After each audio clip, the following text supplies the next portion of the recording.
All right, we live now? Yep. Yep. All right, What what up, up? y'all? Happy Friday to you.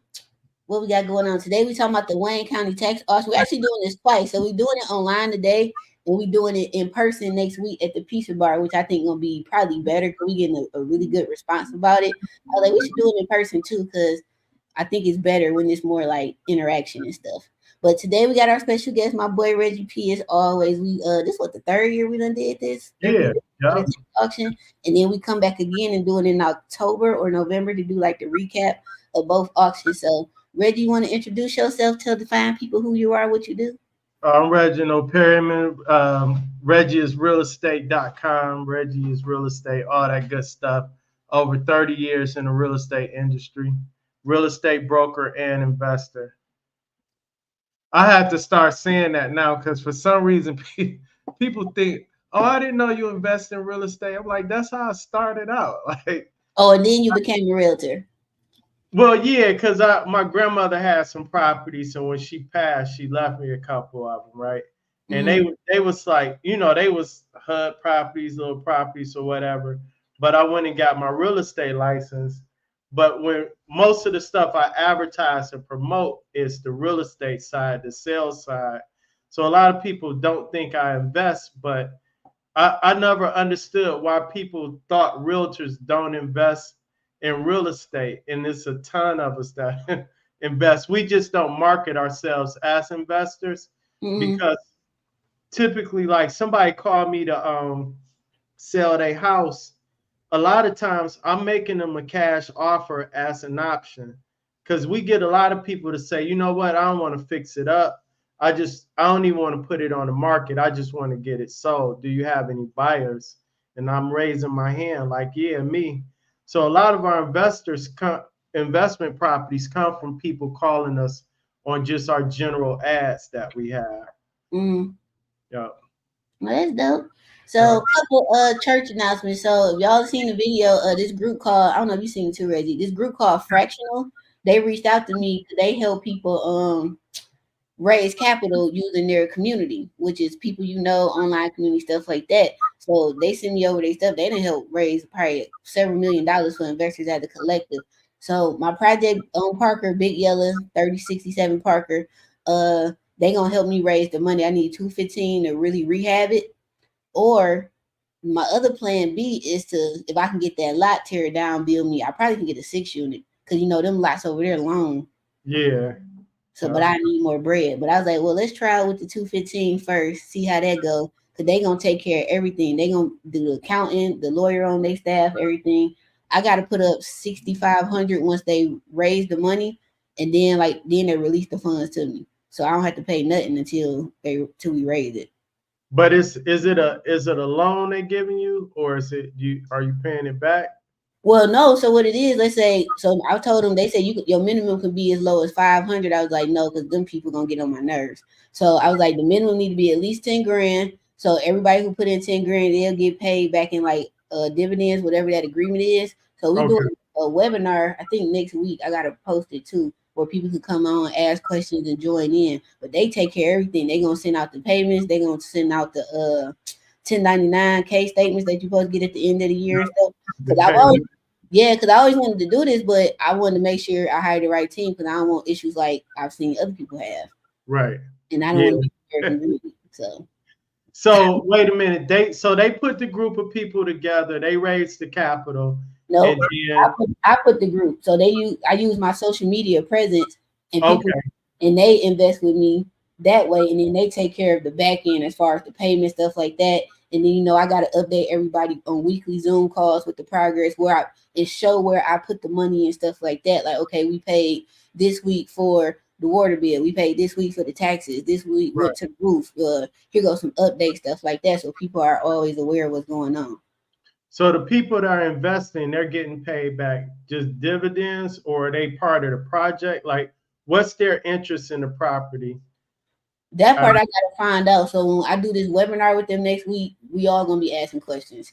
okay, cool. I'll be yeah. Let me Because know. I mean, I don't know if I want everybody input as far as design because nothing will ever get done. Yeah. And I'm the same way. Like when I yeah, partner with people, actually I'm the person I don't even like designing none of my projects. I just if I partner with somebody, I want everything kind of basic mm-hmm, because like when we're flipping properties, I gotta take my emotions out of it because I'm looking at it from a marketing standpoint. Like yeah, I want it to look nice, but I don't want to customize it to my taste, that's right? true. Because a lot of times, and this happens too, like people will flip a house, and I tell people all the time, like, yeah, you want to put this in there, but as a realtor, a lot of times we end up at the housewarming party, and you just renovated this property, you put 50,000 into a kitchen, and then we go to the housewarming party, and the buyers tour it all out. You know what Yeah, I'm saying? So like we designs having too many people in investing with you and partners and they coming up with ideas and you got it just don't work. Like no, somebody just got to put up the money and be a silent investor that's for what I you. want. Just hear and be quiet. Yeah, because you you done this so you know what works, right? Yeah, You know what color schemes work, you know what quality of materials a home need. Like if you rehabbing a property in Sherwood Forest versus a property off of 8 Mile and Shaner, you know the quality of materials to put. It's going to be different, yep. right? But you always get them people that's like, oh, it's $150,000 home, and they putting in materials as if it's a $500,000 home. It's not going to sell that much faster, right? That's So like Big Orange. I don't think I over rehabbed it because I ended up renting it, but for a flip I didn't over rehab. It was perfect. But now I feel like you know what? I think I'm gonna rehab all my houses like Balfour that I keep because that guarantees that tenant ain't going nowhere. Because yeah, if you on Section 8 or any housing assistance, you know for a fact you're not gonna get this quality of a house nowhere else. And then I'm gonna start probably putting central air in my house too. I know for sure yeah, they ain't gonna go in. right, So I'm like, you know what? I think because one of my the first guy who gave me money to invest, TJ, back then he was putting in granite. And I'm like, why are you putting granite over here on fucking line yo and whatever, right? But right, now I kind of see it because them tenants is probably still there, and he was getting the max Section 8 back then. So if I right, would have had AC on Big Orange, I could be getting 1951. They took $100 off just because I ain't had air. yeah, And I'm like, okay, so I'm gonna wait to put the AC in the winter when it's cheaper. right, Because it's already prepped. I just gotta find a condenser, but I probably go on Facebook get one of them for love. right. But I Yeah, was like, yeah, I might do that. But for all my houses, I got two designs: a gray design and a cream beige tan design. So I'm using the same materials, and then I got a rental level design too that's still nice, but not as nice as Big Orange. Because a lot of the materials I still got in my garage, they're going right over there on Parker. right. I'm like, I already got a bunch of smokes because Home Depot had smoke detectors for some reason. Like, I guess somebody messed up. They had the Kitty Boys 2 in the pack CO2 detector combo. You know, them like $50, $60. Right. It was $19.99, bro. I cleared that whole rack. I got like 50 smoke detectors in my basement. They ain't put a limit on it or nothing. Listen, Maybe that. that's a them problem. Yeah. Maybe the manufacturer is coming out with a new model or something. They I don't don't. know, but the next couple houses about to have these Kitty Boys in there. CO2 combos, That's lithium, funny. and they all hardwired too, because that's what you got to put in with this gutted house. So Yeah. that's what I'm gonna do. But yeah, I'm gonna see how this go. And I was like, I think it'll work out because people been asking me for years to invest in me, but I never did it because I was always skeptical. So we gonna see now. It's like a put up or shut up, and Right. then depending on how I go, then my next plan is to do new construction and like modular homes, and then raise the money that way too. Right. So talking about investing with people because like I have so most of my investments when I partner with people it's usually other realtors or I had a couple people that were not in real estate I've invested with before, but for the most part like either you want somebody that's really in it or you want somebody that's just putting their money up and expecting a return. Yeah, What are you looking for in an investor? Like what's your ideal investor? my ideal investor is somebody who listens. Right. If you happen to be from the East Coast, don't come up here with that shit because this is not it. I will give you your bread back. Right. I don't mind you asking me questions because you have a right to ask me as many questions as you want. You got a right to come see the property. I ain't got no problem with that. Right. Don't ask me questions that ain't got nothing to do with the property because I'm gonna give you your money back. Because I done had clients like that. Oh, you getting on my nerves. Here you go. Yeah, yeah. Like, no, here you go. Here your bread back. What else my ideal investor would be? They ain't got to know what they doing, but number one, I think the main thing for me is they got to listen. Like, I'm not trying to get over on you. Unfortunately, that happens a lot in Detroit, but I know me and you not like that. Emma not like that. Deshaun, a couple other people, but it's a small amount of us that's not like that. And by the time people come to me on the construction side, they done got played heavily. Yeah. Like, they'll spend 100 grand. I walk in the house like, I don't see 100,000 Right. unless it was a gut, and then all the 100,000 might be behind the walls. Okay, but yeah, I'm gonna think my ideal investor is somebody who listen and who ain't pressed for money. If you know this your last 10,000 and you ain't got money to buy little Pookie and them some school clothes, don't invest with me because you're gonna get That on my that's nerves. that's key right there. And that's kind of one of my biggest pet peeves about partnering with people. Like, for one, like I look at people's risk tolerance, right? Everybody has different risk tolerance. And Yeah, then two, like that changes for a person based on their source of income and their source of funds. So like if you have 50,000 just sitting somewhere and you say, okay, I'm only making, pennies on the dollar or whatever with the money sitting in the bank, but I can put it over here in this investment and make a better return, then that's different than somebody coming to you and they just lucked up and they got 15,000 from like a profit share or something, and or it's their last 15,000, and mm-mm. you know it's going to be a 6 month project. You're like, no, I don't know if I want to invest with them because they're going to be pressing you every week. What's going on with the project? Why it ain't done? Why it ain't selling? So it's just different levels to it and different people you want to invest with based on um, if they really got the money truly or not, and if they got some patience. Yeah, because Big Orange, I remember a couple people offered me 50,000, 80,000, and I'm so glad I turned it down because it took me 2.5 years to do Balfour. Right. So I would have had that would have been pressed for me about giving these people their money back because they would have been getting on my nerves because it was reasons beyond my control. But at the end of the day, I still take 100% blame for what happened. I had one of my top contractors who just I ain't talked to this man in 2 years to this day. He just walked off the job. I don't know what happened, but Right. we've been working together for years. So I had that happen. Had to fire some folks, rehire like hire some people, stuff like that. And then you had the market start changing in the midst of me doing that rehab. If Yeah. I would have got done with Big Orange on time, I know for a fact I would have got 250. Oh yeah. Yeah. Because in 21, everybody had money and it was Right. up and stuck. And that's when they was paying 30, 40, 50,000 over asking. Right. So Yep. that's my biggest thing. But I'm grateful that I didn't invest with nobody because I only owe Chase and myself. Yeah. Yeah. Oh, we got a question. Oh, it's a multi-family, so it's a two-family. Parker is 2 bedrooms, 1 bath for each unit. I'm gonna bring the laundry upstairs to each one because they got like a back porch that's closed in. So I was like, I can make that the laundry if I got room for the plumbing. I'm not sure yet. The plumber will let me know. All right, well, I guess we should get on topic because we were talking about something that got nothing to do with it. I mean, it kind of tie in because like with the tax auction, like you have to have like a $2,500 deposit, but if Mm-hmm. you're bidding on more than one property, you want to they require a $10,000 deposit, right? Unless you're doing what they call I think they call them like their premium properties. But if you, a lot of people were, and I used to do this with people too. Like we would come together and put up to 10,000, and we would just bid because most of the times you don't have your eye on just one property, right? Or you might be in the market to buy as many as you can. So, but you may not have, you may have the 10,000, but you don't want to tie it all up because you Right. don't even know if you're gonna walk away with a property. So some people partner up and put up, 2,500 or 5,000 a piece and do it that way. Mm-hmm.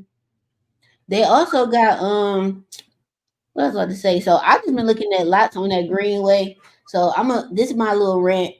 Like I don't know if you seen my post on Facebook, me screenshot me. I've been stinging people on that that rental post. Cause at the end of the day, no matter what nobody say, yes, inflation affects everybody, but it affects everybody different.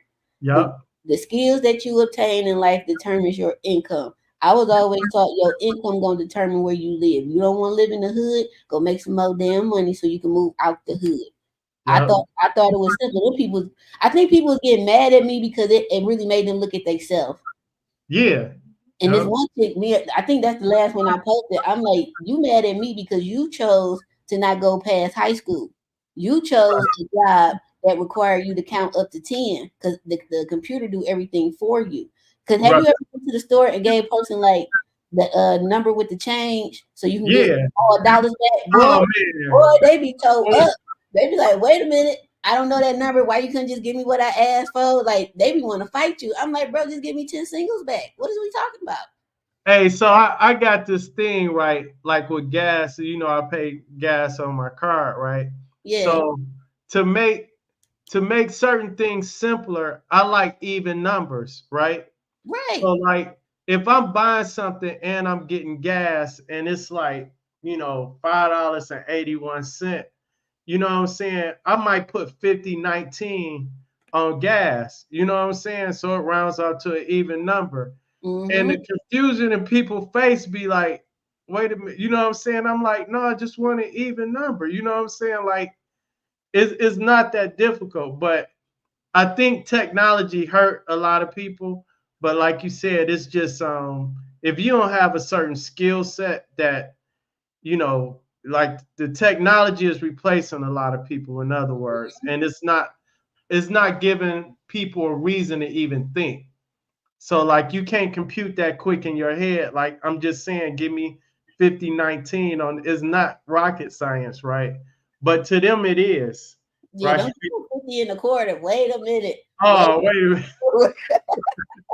Right. They was like, wait a minute. Man, you don't give my change get that long. Yeah, it's crazy.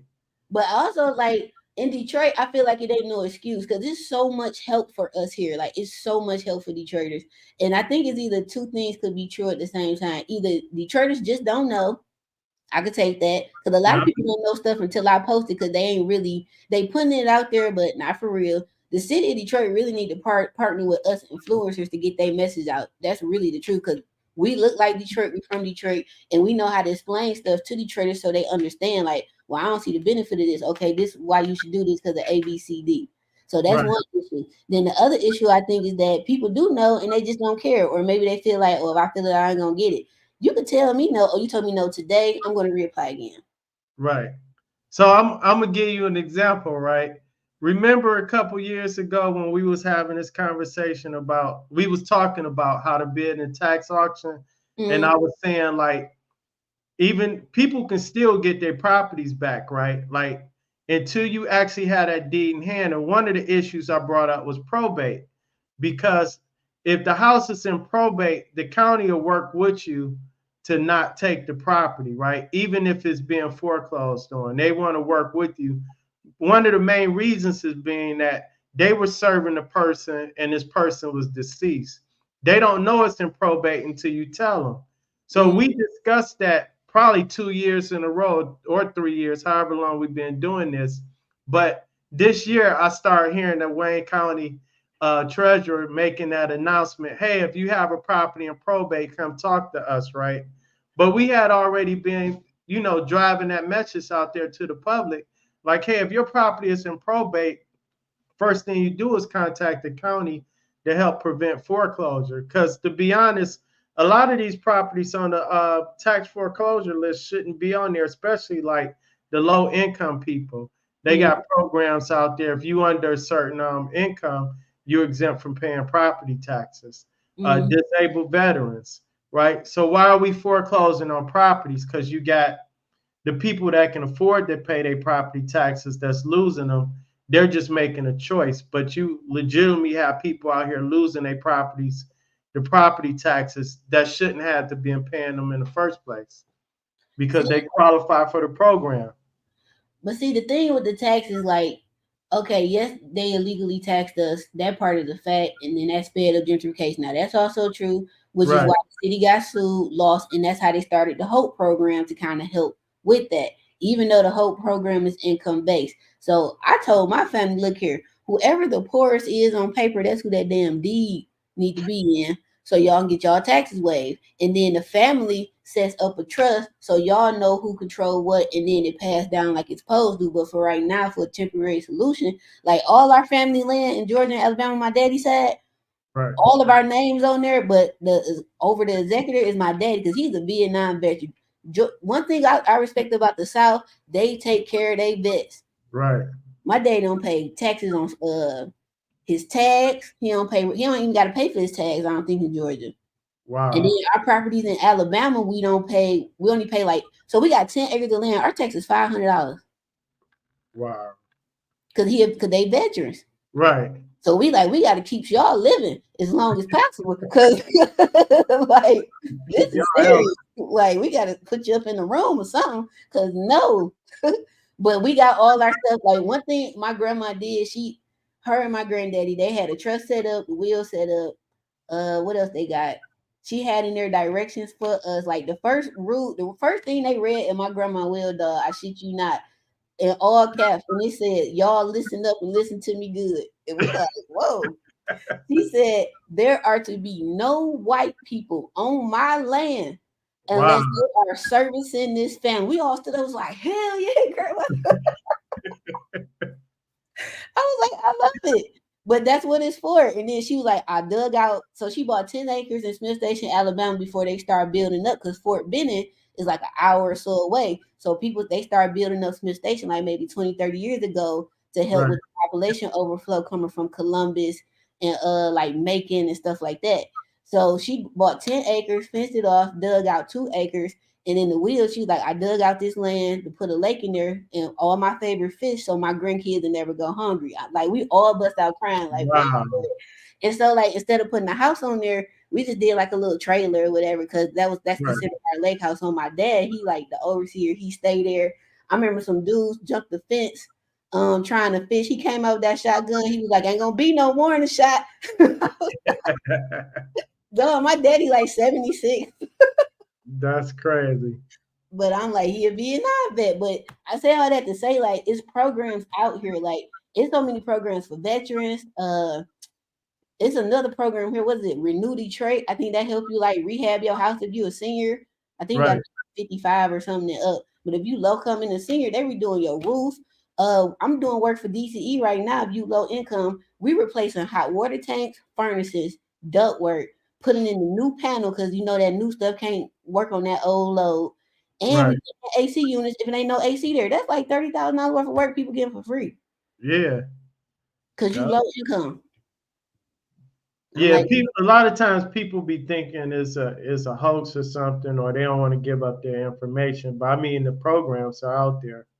listen, the seniors on my family, they call me like, baby girl, what we doing? I be like, yes, now I'm gonna print it out for you, and I'm gonna come by there so you can sign it, and I'm gonna mail it in. Right. They be like, all right, cool. My great aunt, she stay over there by Perryman, so I done taught her how to look up taxes. She like 80, 81. She be like, girl, the people ain't know ain't paid their taxes. I'm like, cool, we gonna keep watching. Right. When the auction come up, we gonna buy that boy. She be like, yes, ma'am. She like, cause I don't like them anyway. I'm like, exactly. That's funny. But no, so as far as the tax auction though, I'm personally gonna buy this year, or at least try to. I want to buy lots along this greenway, and I don't think Detroiters they be going off of me in the comments about this greenway. I'm like, let me tell you something. That greenway ain't nothing stopping it. They just funded another 20-some million part of it on the east side, so it's coming. When that greenway is done, you Detroiters are going to be one of two things: displaced or homeless if you don't get your Right. stuff together. Because people already, I go to the meetings, them people is in the meetings talking about how people blowing their phones up, sending them notices in the mail, and then they're like, we don't want to get displaced. The city telling them you not, you're lying to them because they will, because Right. y'all gonna raise the taxes over Because there. the market gonna displace you. Like if you don't want to go, so it's a couple ways this happens, right? Either by force or you get some government influence, like eminent domain or something like that, where, oh, we need this for the betterment of the city, right? Um, Mm-hmm. i.e., why we got I-75. But sometimes the market and inflation is going to force you out. You know what I'm saying? Because like the more they're building up, that's why they had to put that 5% cap on property taxes. So like the more they building up, the higher your property tax is gonna go. So Mm-hmm. the house next to you is 3 times as worth your home, and it has a higher assessment. And the same, they keep building up in the area. So now you have all these homes that have been improved, right? And then you have this person, maybe they want to keep it in the family, or they change ownership, and that ownership change, and now that cap comes off, Yeah, right? The next person that gets it, they got in at a good price, but now they're paying property taxes equivalent to the homes that were improved and built up in the area, and they can't afford it. So that too. displacement happens, right? But then people don't know that you can attest to taxes and be like, look, well, this and that happened. But this is my solution. My family on my mama's side, when my great granny and great uncle them moved to Detroit from Great Court, South Carolina, because everybody moved for the great flight or whatever. Right, Bought a house 627 West Middlesville, the flat. That was the family flat until we sold it in like '03. And then my aunt went to a senior home. That was the family house. Everybody done stayed in that house at one point in their life because that's what that house was for. So we had like 3 or 4 generations living in there at one time. And I'm like, why y'all can't go back to that? If right, we do that as black people in Detroit, I promise you, y'all, we would get so much for our head. And then if you look at it, you got grandma and papa in the house, so you ain't got to worry about nobody hurting them and nothing in these nursing homes because they still in their own space and they still feel like a man and a woman. If you right. got kids, now they got that generation because kids help keep elders young. Yep. They help keep them around. So you got somebody to watch the kids and the And kids I'll just keep them kids in check. that too. And Right, your little girl gonna know how to cook and clean because Big Mama gonna make sure of that. And your right, little son gonna know how to do manly things because you got Papa teaching him that. So it's all like full circle. While you, Mama, and Daddy can go out and work, and you ain't got to worry about your parents, nobody mistreating them or mistreating your kids. And you got they both getting disability or Section 8, Social Security or retirement check. Plus y'all checks. That damn near 4 incomes coming into a house. You right, can't tell me y'all can't prosper like that. Everybody else do it. We used to do it. I don't know why we stopped doing it. But if we get back to that, I think that's the only way we ain't gonna stop gentrification, but we can damn show play along with it. right, Cause we got the multi-families here. We got 2 families, 3, 4 families. If grandma and them in one, you and your family in one, your cousin and them in another one, your sister and her husband in another house, and y'all, it can be Well, multiple people on the mortgage. well, the goal used to be own something, keep the family together. Now it's like, oh, I'm just gonna stay here until I get on my feet enough to leave, right? So I think like in the 90s is when our generation started saying, okay, I went to college, I got out, I got some money, I'm leaving, right? Hmm. So it was just like before that, they just had a different mindset about community, and we just wanted to move and get out. That's why you see cities like Highland Park and all of that. A lot of people left and moved, to Redford, East Point, Canton, wherever they can go, and they Hmm. took their money and their tax dollars with them. So, uh, Yeah. But I think that's the only thing that's gonna stop it. And then again, us getting more education, getting skills. Detroit got the Detroit Promise program. I think that's for high school kids. But people be sleeping on Focus Hope. Focus Hope done help the oh whole yeah, lot with my family. They got one of the best trade skill programs in the state. yeah, that machinist training course. I got a couple friends that went through that, and they came out making more money than any of my friends that went to college. Yeah, it's gonna set you back. Let's say maybe 2 years. You might have to move back home or take a little low paying job because I think they pay you, but they don't pay you like what you would be making. But you get just a guaranteed job when you graduate with these big companies. I'm like, what's wrong with going to Focus Hope? What happened to that? And then they got programs that they even pay for you to attend Focus Hope. Well, Like people be sleeping on them. They got one of the best skilled trade programs probably in the Midwest. Oh, well. hold on, we got a question. How do you pick through the tax list? I have a hardest time with that. Oh, just go on the site. So I don't know if you can bring it up Yeah, I on your can. screen, share the screen. I mean, it's simple. You just going through the process. I think where people go wrong at on the list, like you want to start separating it by zip codes. So Mm-hmm. if you know where you want to invest at, so one of the strategies you got to use is okay, I'm gonna narrow it down to a certain area or certain neighborhood or whatever that I want to invest in. And you want to probably limit if you're only going to bid on one house. So for every house you want to bid on, you probably want to actually select anywhere from 10 to 15, and then you start narrowing it down based on like comps and stuff like that as well. So, like on this list, you can simply just go in and put in the zip code or the city. I usually put in the zip code, and it's like the drop down menu there. I'll put in the zip code, and then that'll help me narrow it down based on the area that I want to be in. All right, I'm putting in mine. See what they got in 48214. Yeah. So have you seen them I'm go? glad I'm glad you brought this up because I know last year when we talked about this, they had the bundles on there. Mm-hmm. When I hear bundles, I think about weaves for some reason. Yeah, that's all we hear it in. But no, they had like package deals pretty much. So like, and it'll tell you it's included in the bundle. So a lot of these, if you're looking at vacant lots or homes that are probably should be demolished or whatever, a lot of those lots are being sold in a package. So in other words, a bundle. So and it'll tell you how many properties are included in that particular bundle.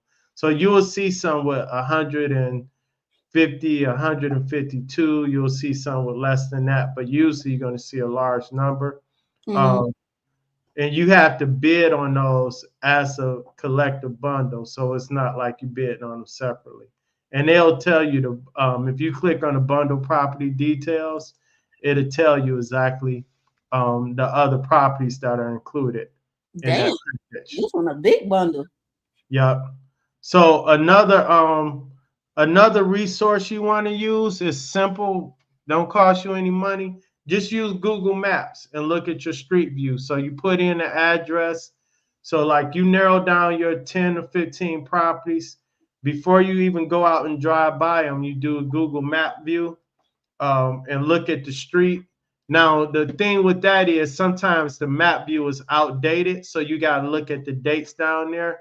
But it'll help you narrow down like the street. Okay, maybe it's a vacant lot and you're trying to acquire several lots on that block or in that neighborhood. Then Mm-hmm. you just do your map view and you look around and see, okay, this is all being torn down. Something's going on over here, or it's probably going to be some future development. But if you do a Google map view and you see it's like one lot and then the whole neighborhood is built up and it's nice, and then the lot size is probably like, I don't know, 20 by 80 or something like that, it's Mm-hmm. probably a reason that property hasn't sold. And you can look up. Sometimes you'll see some of these vacant lots. They've been on every tax auction list for like the past couple years because nobody has brought them, right? Mm-hmm. Uh, they're too small to build on. So you want to look at the lot size of the property as well. But So in a case like that, you probably got to get the whole block if it's like that, so you could build as needed. I would think. yeah, yep. And you can divide lots and split them and stuff. You got to go through a process to do that. So if you have two adjacent lots and you can't, because they all have their own tax ID number, but you Mm-hmm. can go through a process to get the lot split. And then now you can build two separate parcels on it, and then you can have the proper size lot you need to build on it. But a lot of people would just say, "Hey, I seen a lot," and they go by that and they'll buy it, and it's like you can't do anything with it because it's landlocked. It might be between two houses or something, and it's just a small little rectangle of a lot or something like that. You can't even put a garage on it. Oh yeah. So, So I clicked on this bundle. Right, this is a good bundle. It's a lot of North End houses on here. yeah. Like you got hey, I done did a lot of rehabs over there, and I just pulled this house up. Wait, is that 3-1? What's that address? Yeah, 3138. You know that's Betty Shabazz old home. Oh no, somebody got to buy this. Yeah, Which one? that's I got to that pull it up. Is it the brick one or the yellow? Which the one? yellow one. Man, how come it's not I can't historic? believe that. Hold on, man. That's in that bundle. Hold on. Which one did I click on? Because I did random. Hold on. That's crazy. Why is this not historic? Yeah, because she went to Northern. Yeah, I remember that. But this should be a historical landmark. I'm about to save it so I can watch it. Yeah, that's Betty Shabazz on home when she was in high school. That's crazy. Well, that boy on the auction block is in the bundle. Shit. I don't remember what bundle I clicked on. Let me go back and look. Cause I sure just clicked on a random one. I clicked on. I don't know. I might just have to copy the You had post. I think you had put in your zip code. Yeah, I did, but then I went through it and just clicked on the random. Oh, you know what? That house caught on fire. I don't care. Yeah, but it was because I know when I was looking into it before, somebody said somebody was trying to do something with it. Hmm. But I'm looking at the Google Maps from this from like 2022 on this map, but it caught on fire. I want to. Since How bad was the fire? you can put it in Google Maps and look at the street view, you will see it. It looked like it was pretty bad. The windows was busted out. They had boarded it up. I don't know what's going on with it now. Yeah, and it's frame. Nah, Yeah, frame fire I don't want. Nah, brick fire. Shit, that's crazy. that's crazy. I'm about to pull up on Google Maps. God, dog. That's crazy. How is that house not historical? Yeah, because the one that because Malcolm X's brother stayed in the house. He had well, it was a few of them, but it was one in Inkster I had seen, and he stayed with his brother there for a minute, and his they was working on making that a historical home. Oh yeah, this is a bad fire. Yeah, It's like an old wood house, and then they vinyl it. yeah, Cause that's how and part of it is. It's an old wood house, so I'm gonna have to. I ain't gonna strip it. I'm just gonna seal it and wrap it. Cause yeah, I'm scared to strip it. Did this one burn too? Cause the other fire, the yeah. brick. It looked like the fire probably spread. That brick one nice. Just need to be updated. Needs some work. Both of them. I did a couple rehabs That's on her. funny. That's the first house you pulled up. God, dog. That's crazy. That should definitely be historical. I Oh, would, I would try to get it for the low and just tear it down and rebuild it. Cause that's the yeah. North End. You gonna get 450 for it. Uh, Dang, that's crazy. All right, we uh, got more questions. Yeah. So when you looking at these properties, just do this street view first, like narrow down to maybe 10 or 15 properties, then take the time to go out and drive by the properties or whatever. Um, and what's funny is like people you have to assume that the properties might be in the worst condition, like assume the worst, meaning that the basement may be flooded. You always got to assume you got to replace your HVAC, plumbing, electrical, but you get to see like the The exterior. underground plumbing, because this is an old neighborhood, so that underground plumbing is more than likely shot over Yeah, here in Virginia Park. yeah, and especially if it's been sitting vacant for a while, Wait a because minute, this the Edmonds donut truck? probably so. I didn't know they had a truck. I'll be seeing Google Street Views, and it'd be people like standing right there. They be looking at the camera. That'd be the funniest thing in the world. Then you'd be like, "Oh, that's my cousin," and no. Like when you Yeah, Google somebody block, you'd be like, "That's what you call them on the porch." that's crazy. This is Brush and Hay. Yeah, this in the heart of the North End too. Yeah, yep. That's crazy. All right, we got another question. Let's see. Uh, wait. My grandfather is a vet living in Detroit, homeowner, just turned 100. Awesome. First of all, I wonder what he qualifies for. A whole bunch of stuff. Because if he a vet, he more than likely Vietnam. Yeah. And then like disabled veterans, they don't pay any property taxes. It's like so many programs on there. You got some income based Mm-hmm. programs. So those would be the first things. Like if he's a homeowner, I would try to get any type of property tax exemption so I can. So I And would look. certain insurances you can get too. USA Insurance, they do Yeah, business, homeowners, cars. I don't know what else, but if you related to them as a vet, once you sign them up, you just need their DD number and discharge date, I think, and date of birth, and then you can get discounts on insurances too. Cause I just told my dad about it. He's like, "Yeah, when you come down here, we changing all this stuff because I'm sick of State Farm." right. But Kickstarter property said they should do away with bundles. I agree and disagree. I see a need for it mm, because, like, if you got somebody that's developing and like it's a lot of vacant lots, but then like you got vacant lots and then you got fire damage homes like the one we just showed you. You know, it's probably costing for a house like that, it's probably costing 10 grand or more to tear it down.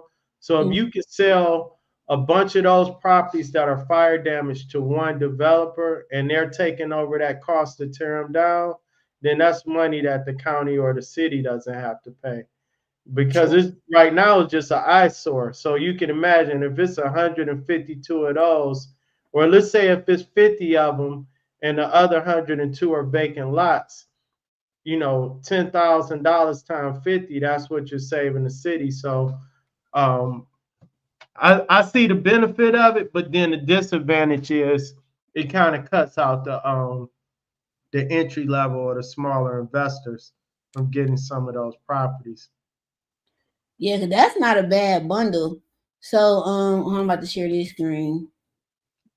Usually when even like when we was listing properties for the banks, right?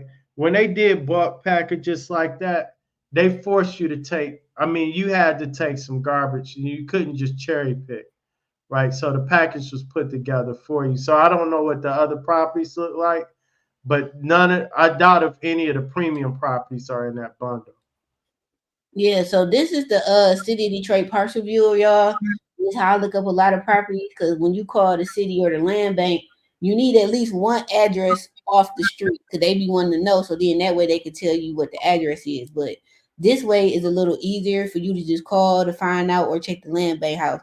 So you see how this block, hell, I think Parker on my this Parker. So I just put in the address I know and I'm on Parker on this side. So this is 30 feet. This is a lot that's owned by the Hines Group, which is not surprising because they know damn near everything over there that they ain't already sold. But sidebar, have you seen these homes called they built on Fisher in Kercheval? That's like $480 some $1,000 that's sold.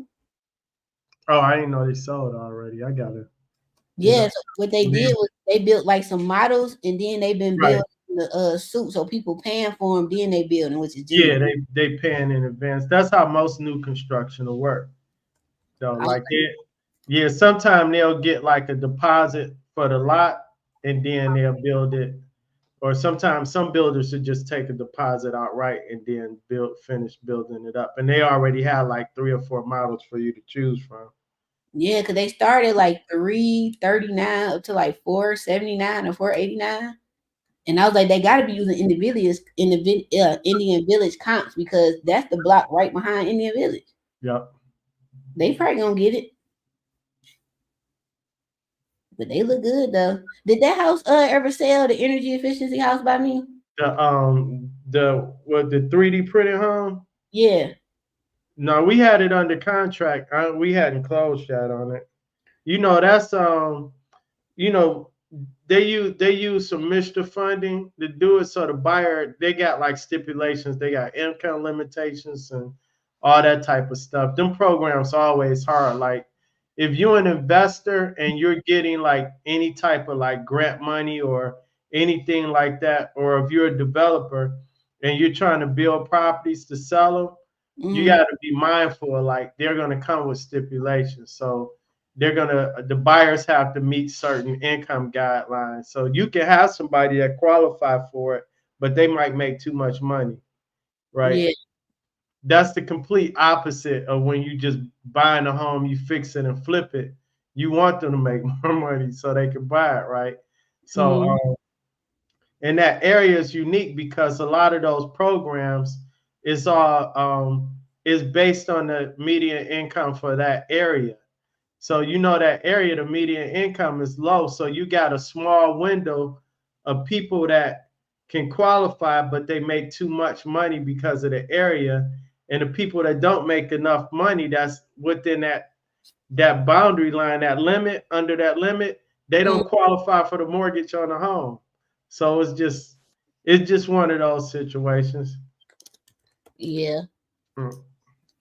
I got another question. Oh, if someone wants to bid with you, can they do that?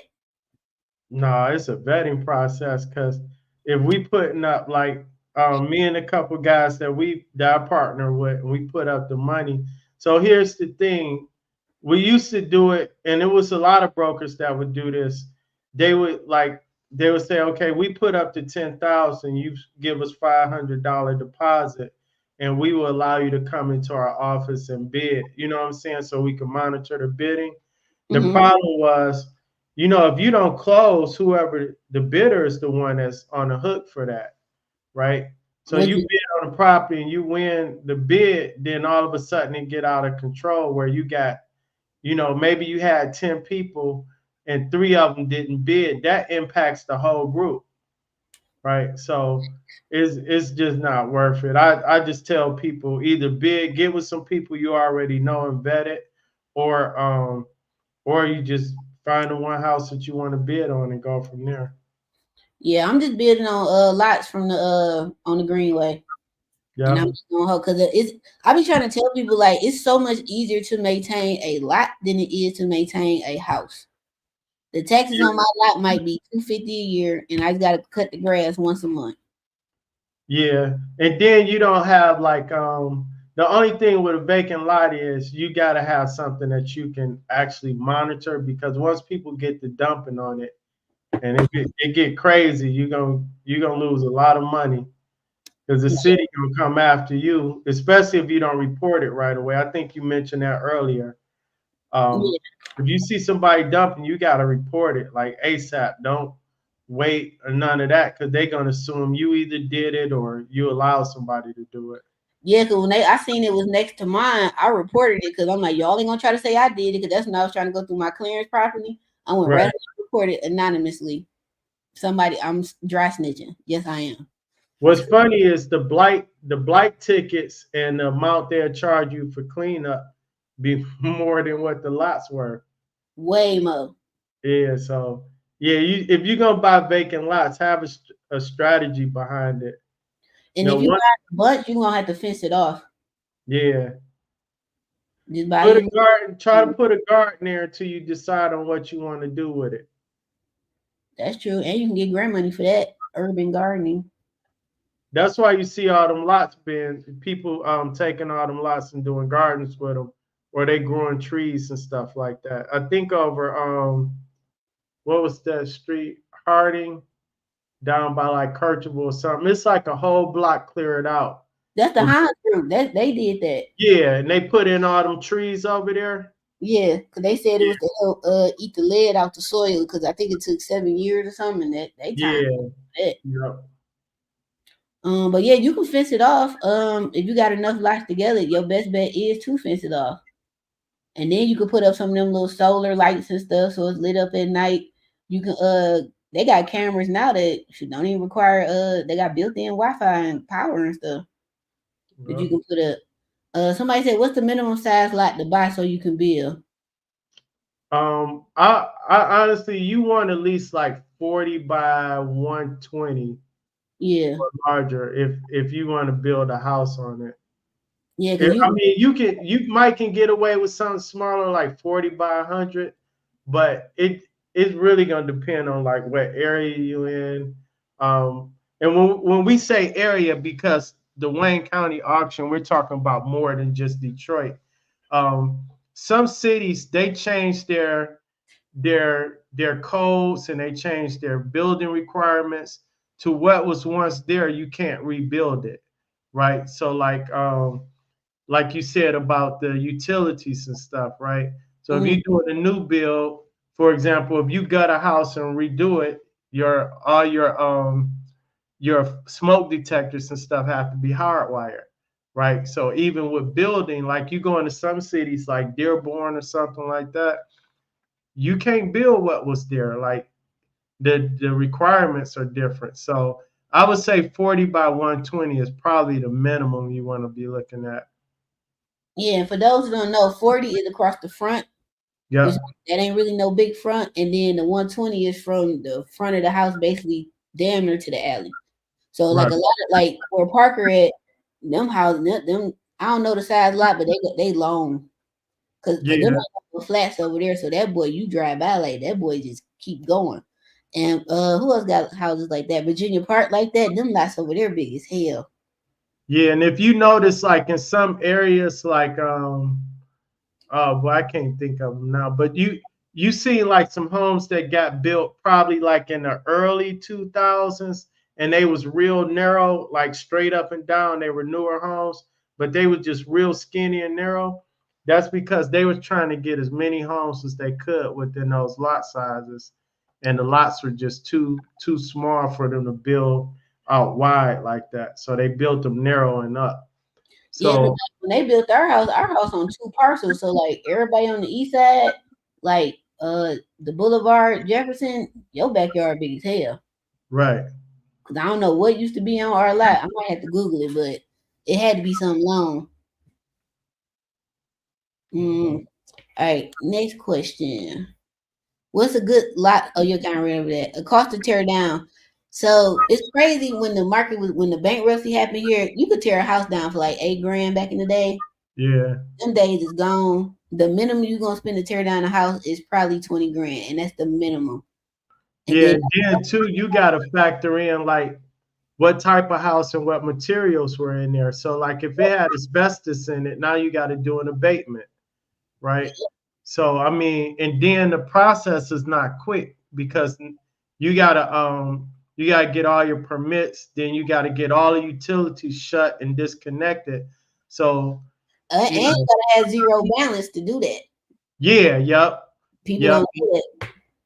yep. So the yeah, it's that's why I agree with like some of these bundle sales because like if they got 152 houses and 50 or more of them are homes that need to be torn down, somebody else can absorb that cost, right? Yeah, So that's true.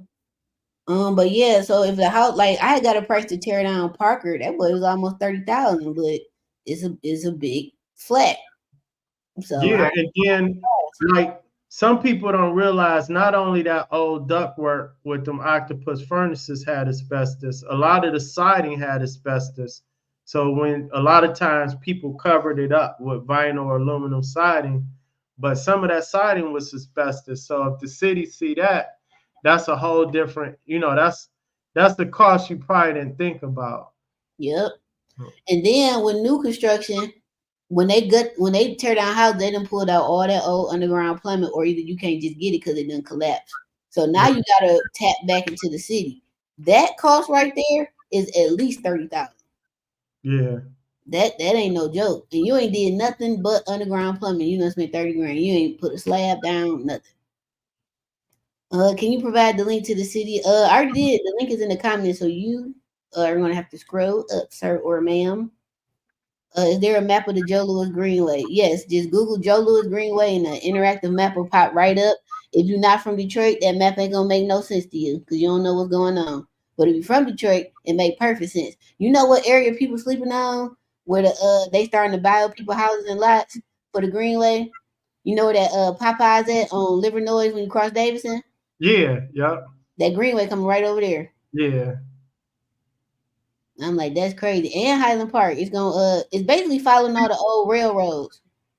Yeah, what I tell people too is like if you're gonna invest, like we got a property we selling in Highland Park, but we own two houses side to side, and then we own a lot. So we selling one of the properties because nobody in the family want to pitch in and fix it up. But um, if you're gonna buy a property and you're looking for like future purposes, like what's coming, the greenway or whatever, you gotta look at it realistically. Like, can you afford to hold this property, right? Because like if the At least taxes, 5 years.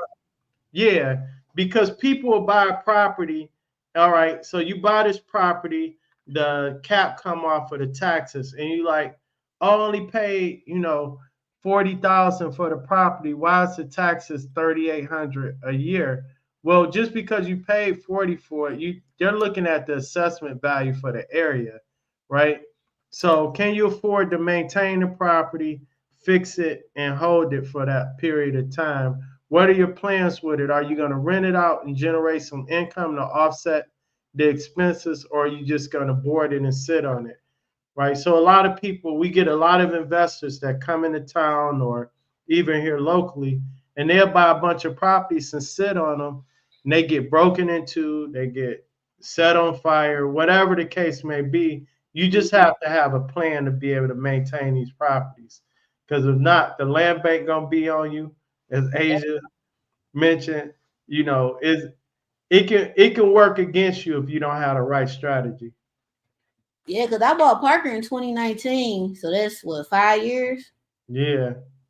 And my holding costs, I got dogs on there because at first I boarded it. Then our cousins kept going up in there. I was like, let me fix this problem. So now I ain't got that no more. So Right. dogs cost me $394 a month. My insurance is $212 a month. I gotta cut the grass. I cut it probably every 3 weeks. That's like $50. And then in the summer, in the winter, I go shovel that snow my damn self. I'm not paying for that. Right.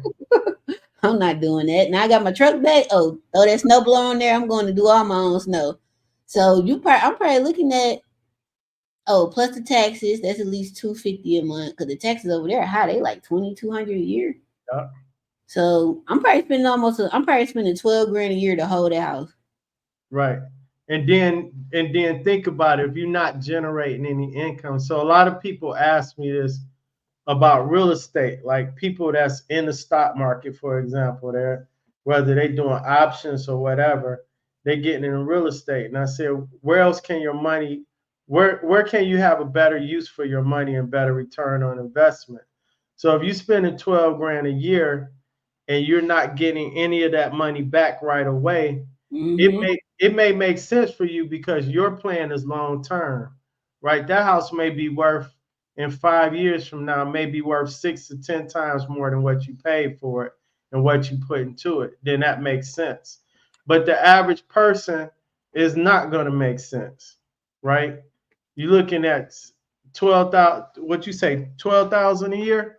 Yeah, $1,000 a month roughly.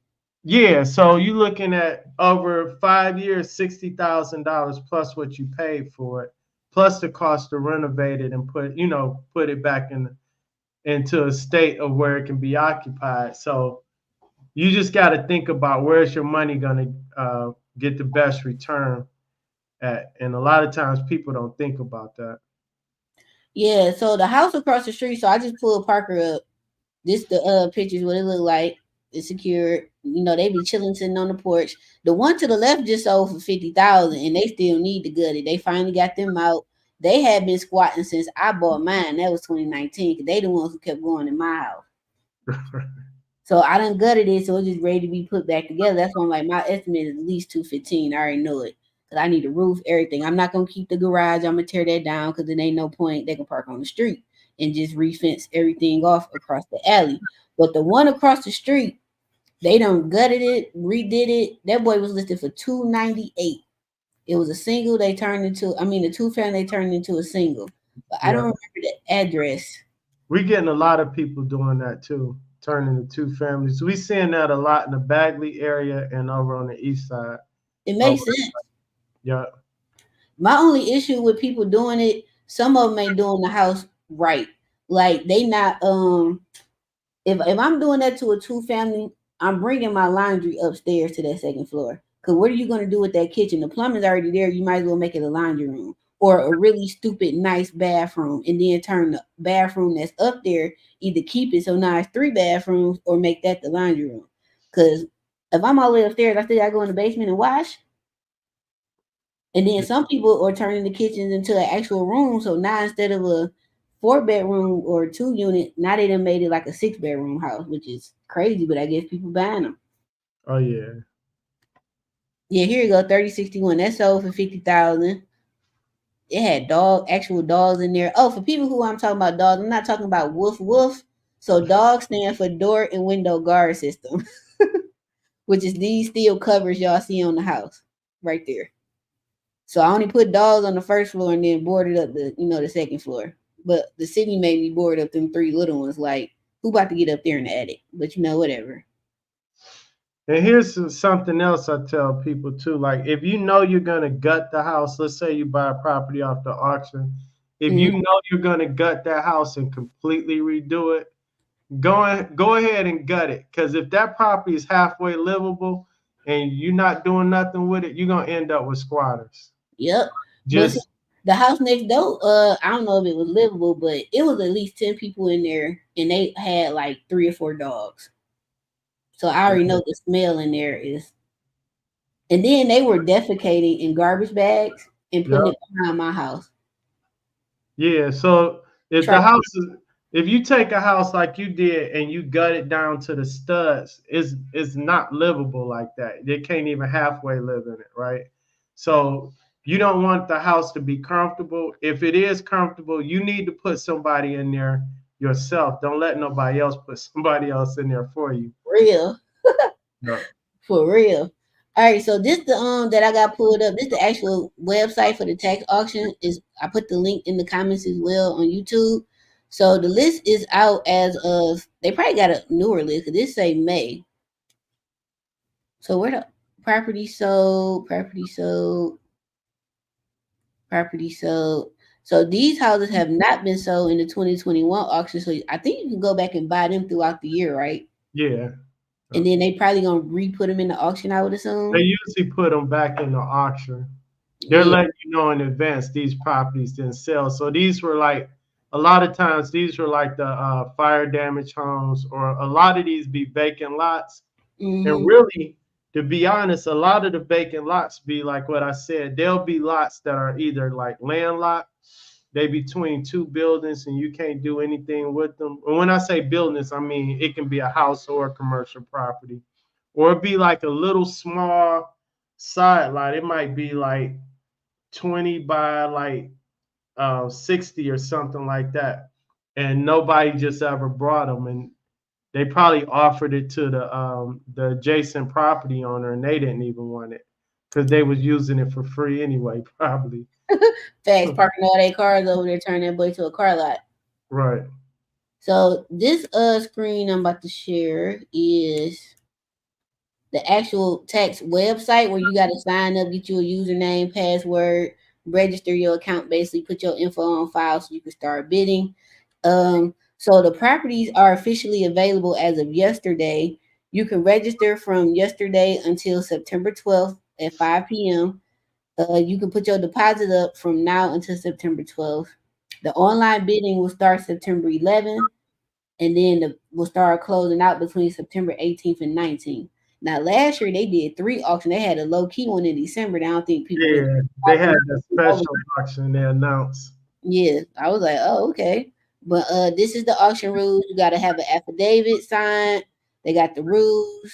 Yeah, so like Reggie said, if you want to bid on one property, you got to put up 2,500. If you want to bid on multiple, and this includes lots, you got to put up your 10,000. You get that back if you don't bid on anything, or if you lose and you bid, I should say that. And then you got to pay a non-refundable registration fee of $50.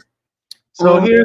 here's the thing though. If you know you're bidding on properties in areas where the homes are 10,000 or more, go ahead and put up to $10,000, right? Or if you know for a fact you're trying to get multiple properties, and it's likely most likely you're gonna spend 10,000 more in this auction in the Yeah. market that we're in now. So just put up to 10,000. Um, One of the things that you're gonna run into, so like they have premium properties, those are 25,000. The deposit is 25,000. Premium properties, you're going to see that a lot with like some of the commercial properties or some of the higher end properties. Like you might see a property that's like in Palmer Woods or University District, U of D area, something like that, where you're going to have a $25,000 deposit on those. Mm-hmm. Cause my plan is to put up the 10 so I could buy lots, but I don't think I'm gonna spend more than 10 on some of these lots. Cause where I'm buying it, ain't nobody even thinking about the Greenwood. Cause one day ain't even started over there. Yeah, and you got to get the money back anyway. Yeah, and then the areas I'm bidding in, they haven't started the Greenway. It's still in the process of being funded, so it's gonna still be cheap. Cause with me just posting about this last year, a lot of people DM me like, "Hey, Asia, thanks. I got 5 houses on the Greenway, and I paid $1,800 for all of them. I mean, 5 lots." Yep. I'm like, good. Now make sure you got somebody up here watching them, cause you don't want nobody dumping on them, stuff like that. But they got the rules on here in PDF form, affidavits, so y'all can look through it. They got frequently asked questions, blah blah blah. Y'all can go through, and we got. I think this is like our third or fourth year. Me and Reggie doing these. If you go back Yeah. and look at older YouTube stuff, we really go into detail. Or if you come to the pizza bar next week. Yep. But let me see. It's a couple things like most people with regards to like the deed. If you're the winning bidder on the property, don't do anything to that property. Don't go get your insurance. You can get your insurance quote. Don't go to the property trying to resecure it. You're the winning bidder, but again, the county has the right to rescind anything at any time. So Yep. until you get that deed actually in your hand or you see that it was actually recorded with the register of deeds, don't do anything to that property that's not yours. Yeah, Right. and I'm gonna reiterate that into our cousin's terms. Until you got that deed in your damn hand, don't do nothing. Don't cut the grass. Don't shovel the snow. Don't go by there because if somebody in that house, that's a safety issue, especially if the person in the house is the one who lost it. It's a sentimental thing. They're going through a lot. But on the plus side, you can do a ride by to see Right. occupied, but don't get out and start walking around. I don't recommend that because this is Detroit and everybody here carries, young, old, doesn't matter. Everybody Well, here carries, and that's really a safety issue. Once you get that deed in your hand, then maybe go by there. Make sure you got some manners because the house is occupied. One or two things: it's occupied, and that's a good thing because now the house, now you only probably got to do cosmetics. Now, if it's occupied with a squatter or something like that, now you got to evict them. Or if it's occupied with the former owner, you still might got to evict them too if they don't want to agree to whatever terms y'all come up with to that maybe they pay you rent for however many months until they get the house back or whatever. I don't recommend them because if you couldn't pay the taxes, you can't pay the rent. right. It's me, but Whoever is in that house, you got to evict them. That's just they or the other option is cash for keys. So I've used that strategy a number of times. It's a way you have to do it, and you have to use common sense when you do cash for keys, right? mm-hmm. So, but whoever is in that house, you're not just showing up with a deed saying, "Hey, I brought the house. You got to move." I mean, you can have that conversation, but it's not likely going to happen. The No. police recognize the deed. They're not gonna recognize your screenshot showing you won the bid. So until you get that deed in your hand, you are technically not the owner. Oh, I'm gonna add to that, Reggie. Once you get the deed, before you even go to that house, get you some insurance, and make sure your insurance includes fire protection, because these people are petty, and they will set a blaze to your house, and now you got a burnt lit. Reggie laughing because you know I'm telling the truth. Because I done had this happen to clients. They done sent me by there, and I sent them a picture, and they mouth dropped because the house is now just a foundation. Yeah, and then be mindful of how you talk to the people, right? Because Right? They you still got don't. dignity. Yeah, you go by there and then they move out, and then it's like all type of cement poured down the drains and the foot. You And be if it's surprised. cold, they see the water running out as a sheet of ice. Now I'm in there ice skating. So Yeah. that happens too. But Why they put you know how you had an attic crawl space when you have a bungalow and you open it up and yeah, people put like all rotten meat in there and everything and left it.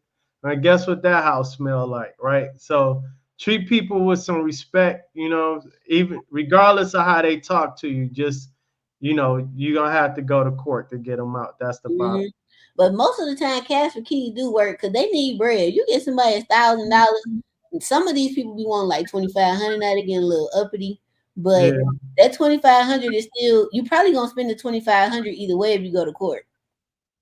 they gonna a lot of times a lot of times they gonna leave you if they wasn't renting, because a lot of people was renting and they landlord lost the property and they didn't know. But Mm-hmm. if they squatting, they just gonna go around the block into another property. To be Yeah, honest, they already know what other they know they've identified the homes that they can squat in before they moved into yours. So, but yeah, cash for keys is an option. I would recommend. I don't want to give legal advice. It works. Talk to an attorney there and you go. And leave it at that. What else I'm gonna add to that? Once you get your insurance, then approach them with some respect. Cash for keys do work. Get an attorney. Make sure you get an attorney that works in Detroit. Don't get these attorneys that don't know nothing about Detroit and how to deal with Detroit people because we different. Like right. Detroit tenants will fight you. So that's why I really keep telling y'all, make sure you approach them respectfully. Now, the other issue that I'm noticing some of my own clients who don't listen, they don't secure the house once they evict them as if the person won't just bust back up in there. Now you got to start the damn eviction process all over. Right. And you got people who Well, really study squatters stuff in the law and they know I come back up in here, that's another 60, 90 days. well, it depends. Like I've had that happen. We just called the same bailiff back.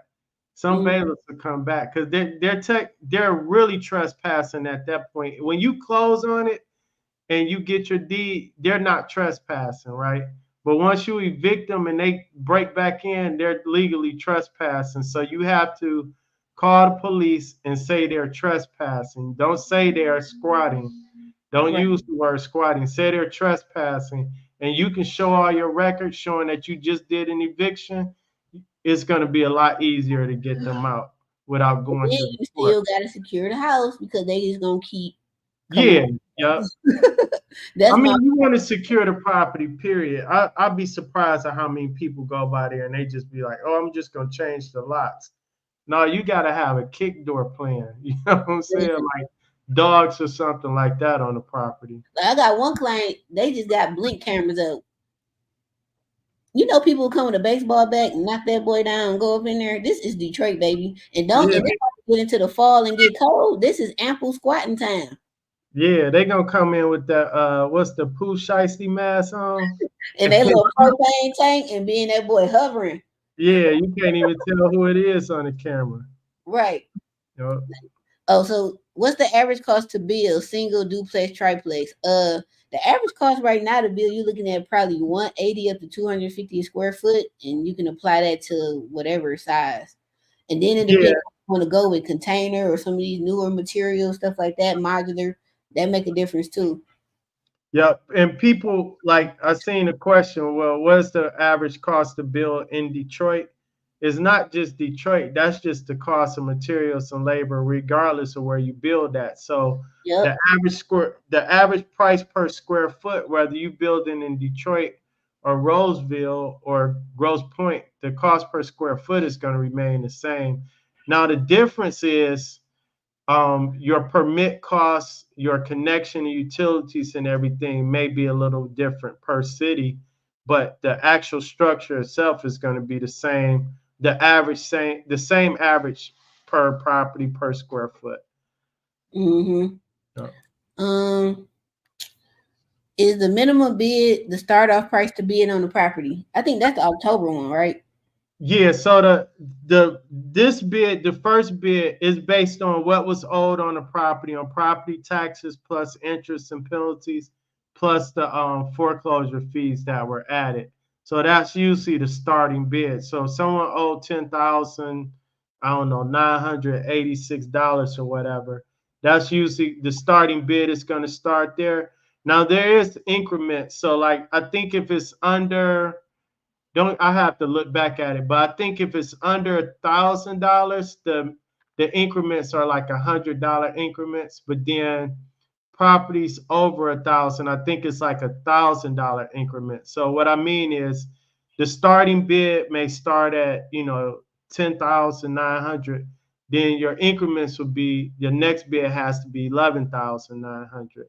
So just keep that in mind. And I tell people don't get your emotions into the bidding process because Please. whatever your budget is, you look at a property and you say, okay, worst case scenario, the roof looks decent or looks good, the side and the windows look good. Worst case scenario, everything in the house is wrong. HVAC, plumbing, electrical. I may have some drainage issues, so I got to put a minimum of 60, 70,000 into this property. And maybe you got a budget of 80,000. When you get to bidding, don't say, "Oh, well, my budget to bid to acquire the property was 20,000 and somebody bid 21." Then you say, "Okay, it's only two more thousand." Then somebody come and bid 23. Now you got to go up to 24. Well, it might not be that bad. I'm gonna bid 24 because the house might not need as much as what I think. Next thing you know, you at 32,000. Now Right. you blew your budget out the water. So whatever your budget is, stick to it. And I tell people this all the time. Don't have your mindset like you're participating in the auction. You don't have to get a house this year from the auction, right? If you're comfortable with walking away knowing that you didn't buy one property off the, that's fine, because it's better than buying a house and it end up being a disaster for you and it Mm-hmm. wipes out your bank account. So have a strategy, know your exit strategy on what you're going to do with the property. A lot of times, to be honest, and call me. But if you win a bid on a property and you get to that property and you say, "No, nah, this ain't what I thought it was," or I can't do this." A lot of times you can put it actually on the market for maybe like 5 or 6 thousand more than what you paid for it And and get so, it sold that way. And you have to be comfortable with the fact that you may make a small profit or break even. There's nothing wrong with breaking even. It's better than taking a loss. and Worst case scenario, there's nothing wrong with taking a loss too if it's a small one because it's yeah, off your books. Lesson learned. exactly. Like investing can't be like, I'm stuck on this one deal. So like, and the reason I'm bringing this up because the auction effect get a hold of people mentally. So like, if you do take a small loss, let's say you got 50,000 to invest, and you get the house and it's just not working out, and you got to sell it, and now you end up selling it for 45,000. That's 45,000 you can put back into the marketplace and invest in something quick versus 3, 4 months later, you like, man, I still ain't made my 60,000. I need to get, because you're trying to make a profit on it, right? You just got to know when to, say, hey, I took a loss on this one. It's small. Let me cut the damages now so I can move on into the next property or the next investment. So Mm-hmm. don't get caught up emotionally with the bidding process. I see people do it all the time. They's like, yeah, I seen this property. The highest I'm gonna go is 20. And next thing you know, they telling me they paid 35 for it. Ooh. But can't you set your bid number to where it is, and then once it go over, that just be that? Yeah, but we talking about human beings though. Like you gonna go on there, you gonna see some, especially the ones with the $100 increments, right? Like with the vacant lots or something. You be like, oh, it's only another 100. You know what I'm saying? It's almost like gambling at that point. Oh, I'm just gonna put up Yeah. another $10. It's only $10, and next thing you know, this casino got you for 6 grand. So set your budget, stick to it. Especially if you're bidding on multiple properties, just move on to the next property. Yeah. Are you responsible for water in the auction? That's a good question. No. So as soon as you get your deed, you want to get insurance and go to the water department. Most of the time, the water department now, if it's in Detroit, they're probably gonna have you do everything online. They're gonna want a copy of the deed, and they're gonna want your identification, and you're gonna tell them you brought it from the auction. You do want to check the property if you can to see if there's an existing meter there, a water meter, if it's still plumbing in the property, so that they can come out and actually do a water read, but they'll zero out the balance based on you acquiring this property from the auction. Don't wait to do it. Don't say, "Oh, I get by when I have a day off." None of that. Do it right away, because if you wait a couple years or 6 months or whatever, it's gonna be hard to get that bill removed, and that bill probably was several $1,000s in some cases. That happened to me with Parker. Somebody so it was my fault because I didn't do a proper. I didn't call the water department. Somebody else called them and I took their word because of who they were. Come to find out, the bill when I got a reading when you first listed it, I think like 2 years ago, the bill was like $8,000. But then that was an estimated bill, and I didn't realize that till like earlier this year. So I had the water department come back out towards the end of last year, and then it dropped to like 1,700. I'm like, cool, that's more affordable because y'all was tripping with that 8,000. Yeah. But that was like that estimated whatever. Yeah, so how when you get these properties, keep in mind they still gonna charge you for like sewage and drainage, right? Even though you're not using the water. Um, you want to get a new meter installed as soon as possible. You want the type of meter, the newer meters, they can actually read from the office. They don't have to come out like back in the day. They don't have to come out and read the meter. If they But got yeah, if you have an older meter, your water bill is likely going to be estimated if they're not coming out. So you're going to have to actually request that they come out and read the meter, or they're just going to send you an estimated bill, and that bill is estimated based on the average of the bill that was there before. So if it was 6 people living in that house and they estimated water services usage for a certain amount, that's what you're going to end up with. So get a new meter installed. You're gonna want one anyway. It may be a little, inconvenience as far as scheduling a date and getting them out there and when they can come out, but it's worth it. for sure, definitely worth it. All right, we're gonna go to the gram. Ask some questions. How much will you gain once you're done holding it about the house? Are you going to sell the property with the dogs or rehab? So I'm rehabbing it. I'm putting Section 8 tenants in there. Section 8 rent for a 2 bedroom, I think is up to like 14. No, when I got it on my laptop, let me look. Mr. Rates 2024. I think I can share my screen for that too. So down, present. Is it slides? Stop screen. All right, there we go. Mr. Housing. All right, so let's go to we ain't gonna go by zip code, we're gonna go by county. So Wayne County for a 2 bedroom, yeah, up to 1,420. But I'm gonna try to get 1,500 because I know how I'm gonna rehab it, and then I'm doing appliances, so I'm gonna try to get the max. And if I put central air in there, I might can get 1,550, 1,600. What you think, Reggie? Yeah, I think the Central Air gonna have. I think it's worth it. I mean, you got to look at how much did you pay for it originally? 7. 7. Wait, 7,000. Yeah, I'm all in Parker, probably 30 grand. With How much gutting you gonna be all in for it once you done, like all together? You think?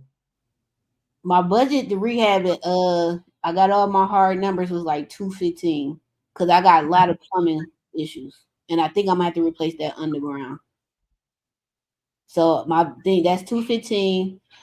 That's the cap on the rehab because I got to do all the siding, 2 furnaces, 2 AC. Everything double, so it's more. And you gonna get you said about 1,400 per unit?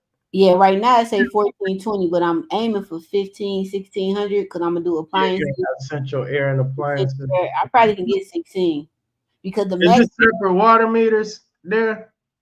Or I don't think so, but I got to pay the water anyway. But you know what I've been doing? I've been putting the tenant on that water program, so the bill ain't yeah, gonna be $15. okay. So, and then I make the tenant get the DT protection plan because that protect the appliances and the furnace and all that. And then I just take that out of their portion that they pay. So if their portion is $150 a month, take that 50 off and just give me the 100. because that's Right. cheaper than me having to replace. Even though I'm putting all new stuff in there, I mean, anything can happen. Yeah, 1,400 a unit, not bad. Then you gotta factor in what your property tax is gonna be. Right Um, now, they like so, they're about 2,000 a year right now. yeah, those probably gonna go up once you start making all the improvements and pulling your other permits. But I mean, Yeah, you're still in good shape. because my goal is to get 3,000 a month off of there, and then refinance it, pay everybody back plus whatever the agreement was, and then or sell it. Right. Somebody about, but see, at that price, I'm gonna have to sell that for like 300 Yeah, for it to make to sense. make Other than sense. that, you might as well keep it if you're getting like 3 grand a month from it. Yeah, that's what 3 times 12. That's 36,000 a year. Right. That's why I was just adding up the 36,000 a year versus what you put into it. So you're in good shape. And then if I get that lot next to it, I'm gonna build me another 2 unit because that's what was there. Now I got a 4 unit right next to each other, bringing in shit 6 grand. Yep. And the new construction gonna be less maintenance and less headache. Because Yep. I ain't putting no basement. I'm going back with a slab. I'm gonna go after like some energy efficiency grants. That's gonna help with the cost. I'm gonna try to do that with this one too. So I don't know if it's legit, but I might be speaking at the HUD conference in October. So Okay. if I speak there, that is a game changer for me, for you, for everybody who come behind me in this real estate game later. So when I went to that conference it was in Michigan State in March.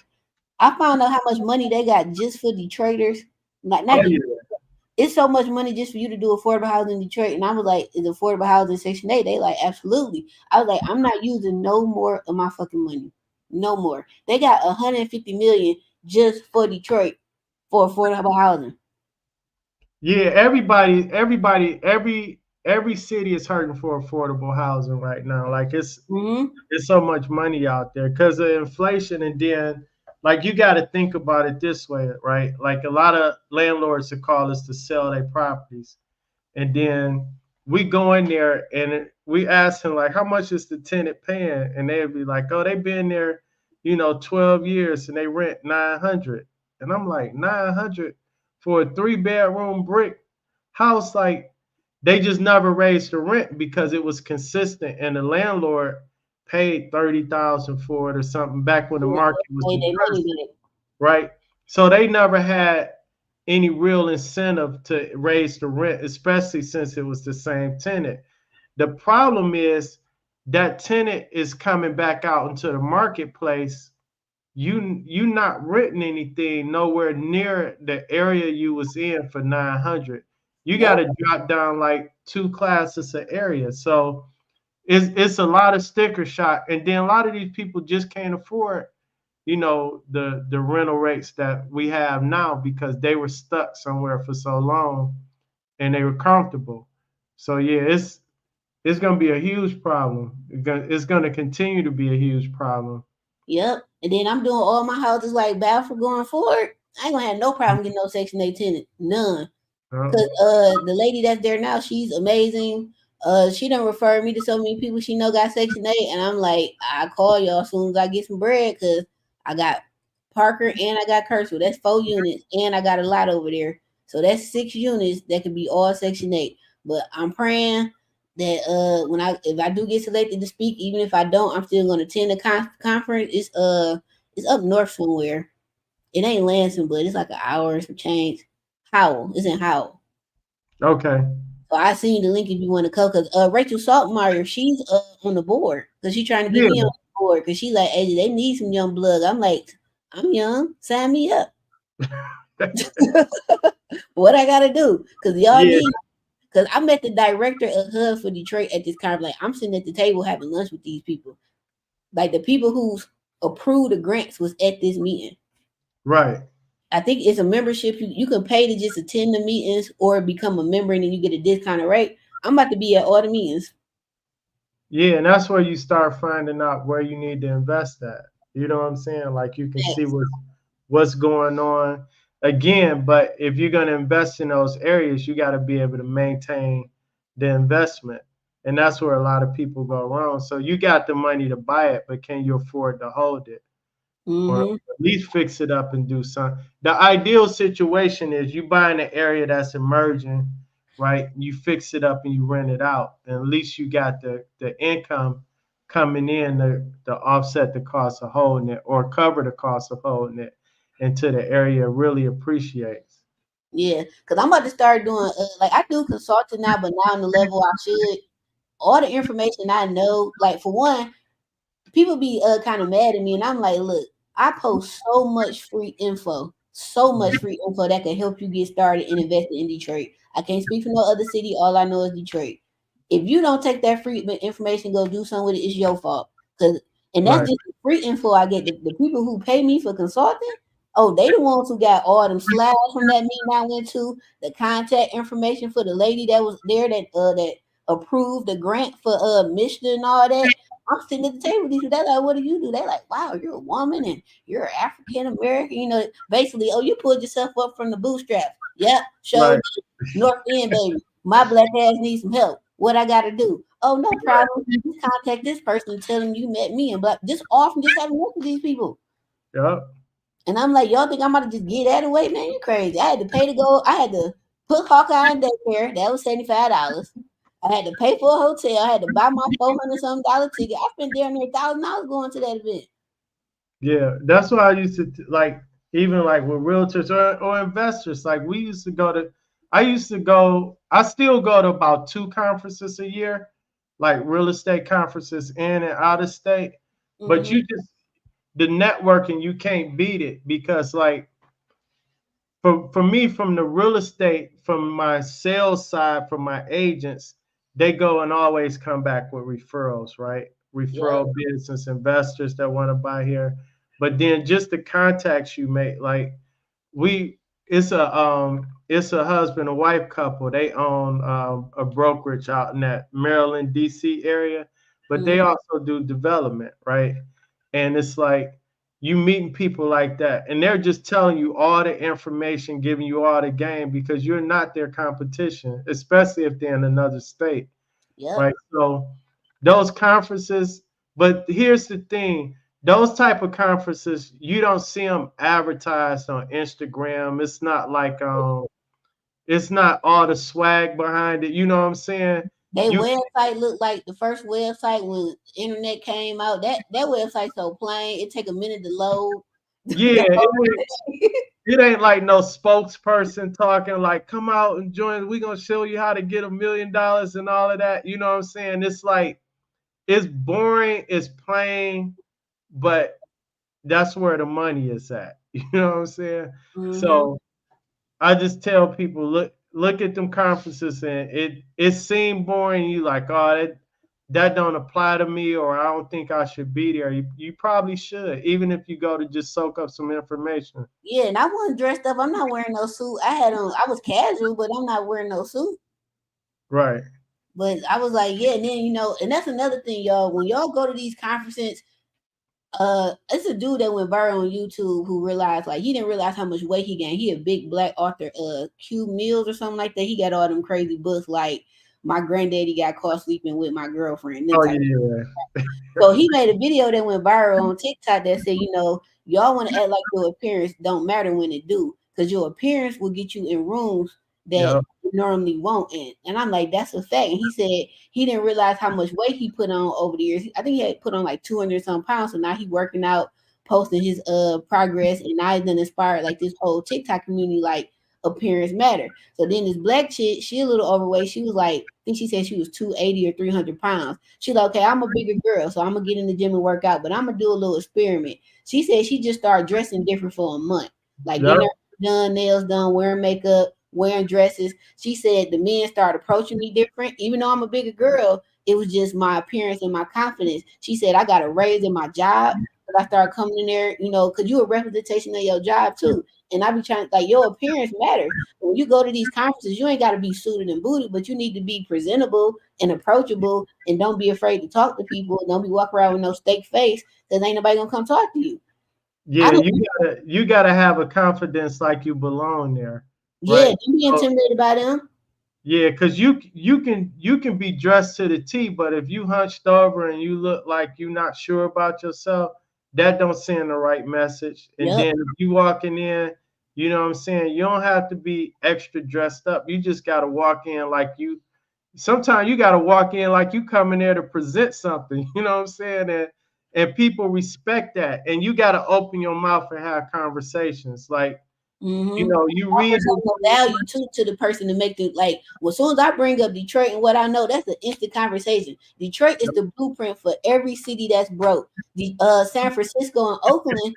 No, for real. San yeah, Francisco you're done right. reached out to the mayor. The mayor and them just came from over there to try to help them read. Cause San Francisco and Oakland is going through the same junk Detroit went through. They Yup, crying crazy right now. All the businesses done left. Affordable housing is gone. So the whole Bay Area is done got gentrified, but now it's reversing. They reached out to Mayor Duggan and them and asked them to basically, how did you turn Detroit around into how where is it right now? Detroit is the blueprint for every broke city. I'm telling you. And it's about to be money made in that. yup. And I was like, that's a serious thing. Oh, somebody said interesting conferences. Yeah, go to conferences. Like just Google what's coming up in your area, or maybe not even in your area. You might have to leave, but I'm telling you, and I'm sure the conference I went to here got to be one in every state. Yeah, it's again, it's not what you're gonna see on Instagram or something like that. Sometimes you just gotta Google like affordable housing, right? And you'll see like some random conference coming up. Or like I was like when I used to be on the board, they used to invite me to the Federal Reserve here and they have like different first it was about banking, then it was like non-conforming loans. Then one year they talked about land contracts, and I was like cutting up in there. But it was like I think it was Genesee County at the time. They was actually yeah, I That's think it was that's Genesee. Flint, right? Yeah, they was actually selling some of their properties on land contract. But the issue was it was so many people doing land contract bad and predatory land contracts where they would turn it back into like a rental property. It was bad. So the conversation was, how do we police it? Do we get more policies involved? Like they was just having all these conversations, but the room was the climate of the room was like, hey, land contracts are bad. But then you had these people like myself and the lady from the county and people saying, no, this is how people back in the day that were discriminated against that couldn't get mortgages, this is how they brought homes. But it turned bad because people that were homeowners that was selling on land contract, they did them wrong. They did, illegal interest rates. Like in Michigan, the Mhm. highest you can charge is 11%. So like people wouldn't record the land contracts. They had all this other illegal verbiage and language in their land contracts that made it predatory. But just having that conversation and the people I met in that room just opened more doors because now people had a different view on the importance of land contract as a financing tool. But you see, Reggie, if you wasn't competent, able to explain that, that made not only you look bad, they made Detroit look bad, they made black people look bad. Cause I mean, y'all can say what y'all want, they judge us just like we judge people. So Right, if I get selected to speak at this conference, I'm gonna kick ass and I'm gonna put on for Detroit because I know what door that's gonna open for me. I know it. right. Like that's the access to the money. Like I got a whole game plan. I got my nonprofit hopefully be pending by then. So we can get that popping. They like because I don't want nothing stopping me if they be like, okay, how much money you need? Do you got a 501(c)? Because I know I'm gonna need that. Yup, it's Right. pending. Here go the name. All right, cool. What you need? What you gonna give me? Whatever you gonna give me, I'm gonna take it. That's at least if they give me at least 500,000, I'm good. You know what stop a lot of people too? It be the damn paperwork. I'll be Oh, so for sure. frustrated. Like people don't have a like people have oh I got an LLC. Well, where's your operating agreement? Like people don't have the proper paperwork in order to receive money. Like when you Yeah. go after like government contracts, when I was a listing broker for HUD, Fannie Mae, Bank of America, and all of them, they wanted certain documentation. Then some of them even wanted to know how much money do you have in reserves because it was a lot of money we had to cover up front to even receive those listed properties to list on the market, because we was paying for the snow or grass cuts. We had to rekey the properties. We had to winterize them. We had to do all of that out of pocket, pay for the city inspections. Then we had to submit for them for reimbursement. They wouldn't pay us back for 60 days. So you got to think about this. On a property that was $10,000, we were spending 1,500 to 2,000 on the property, and we probably would get. I was getting like 30 to 40 listings a week. So you multiply that up, and then I'm not getting paid for 60 days. Now, eventually the money started coming in, but it all started with me having the right paperwork and having a budget where I can show them, hey, I got the money to float this business. Because a lot of times they'll say, you can't even afford to do business with us. Like, we want to give you these millions, but you can't even afford to run your business so that we can give you the millions, or you don't even have your paperwork in order. It'd be like one or two documents. Like, usually people get caught up on insurance. They don't have the proper insurance, or they just don't have the proper business structure. Something else I noticed too, credit. They check your credit with stuff. Yeah, But even with construction, that's how I get a lot of jobs. Just cause, like, especially them 2 or 3K loans, I used to do a lot of them back in like probably 16 and 2015. It was the right. paperwork that, like, my sub would get in. They be like, "Hey, you just add your fee on, do the paperwork." Cool. We had I had one contractor. This lady hired a contractor. She was doing a 203K loan, and with them loans, your scope of work and the way you word out your bid. So like a lot of times, some of those renovation projects, you gotta have, like, if you can't just say I'm a carpet 3 rooms, you gotta have the square footage, Hmm. right? And you I, gotta name what rooms: living room, dining room, yeah, bedroom, one bedroom, two. Like, they want detail. we had contractors that couldn't even fill out the bid forms right. Like, they didn't know how to fill it out, and I'm like, dude, come on now. Like, you about to make 215,000 or whatever, and you can't even fill out the paperwork right. You know how many contractors done reached out to me and they done paid me like 2, 3 grand to do they 2 or 3K? Man, that just take me like an hour Right. because I'm good at. But see, that's what really helped me as a GC because I figured out my service that's needed. We are not great at paperwork. We not. Well, I'm gonna say men don't want to do no paperwork. A man typically I just wanna swing my hammer, Asia. Cool. Yeah. I got the paperwork side. It's been times I done met up with my subs. Hey, sign this, sign this. I'm like, I'm glad y'all trust me because you could be signing your life with. They're like, you ain't bullshit. Let me read it. And I'm like, well, go on and read it. And then they Right. see how many pages it is. They be like, man, all right. Yeah. Hold on. Question: any opportunity for first time or small investors? I'm gonna say buy lots, especially. Yeah.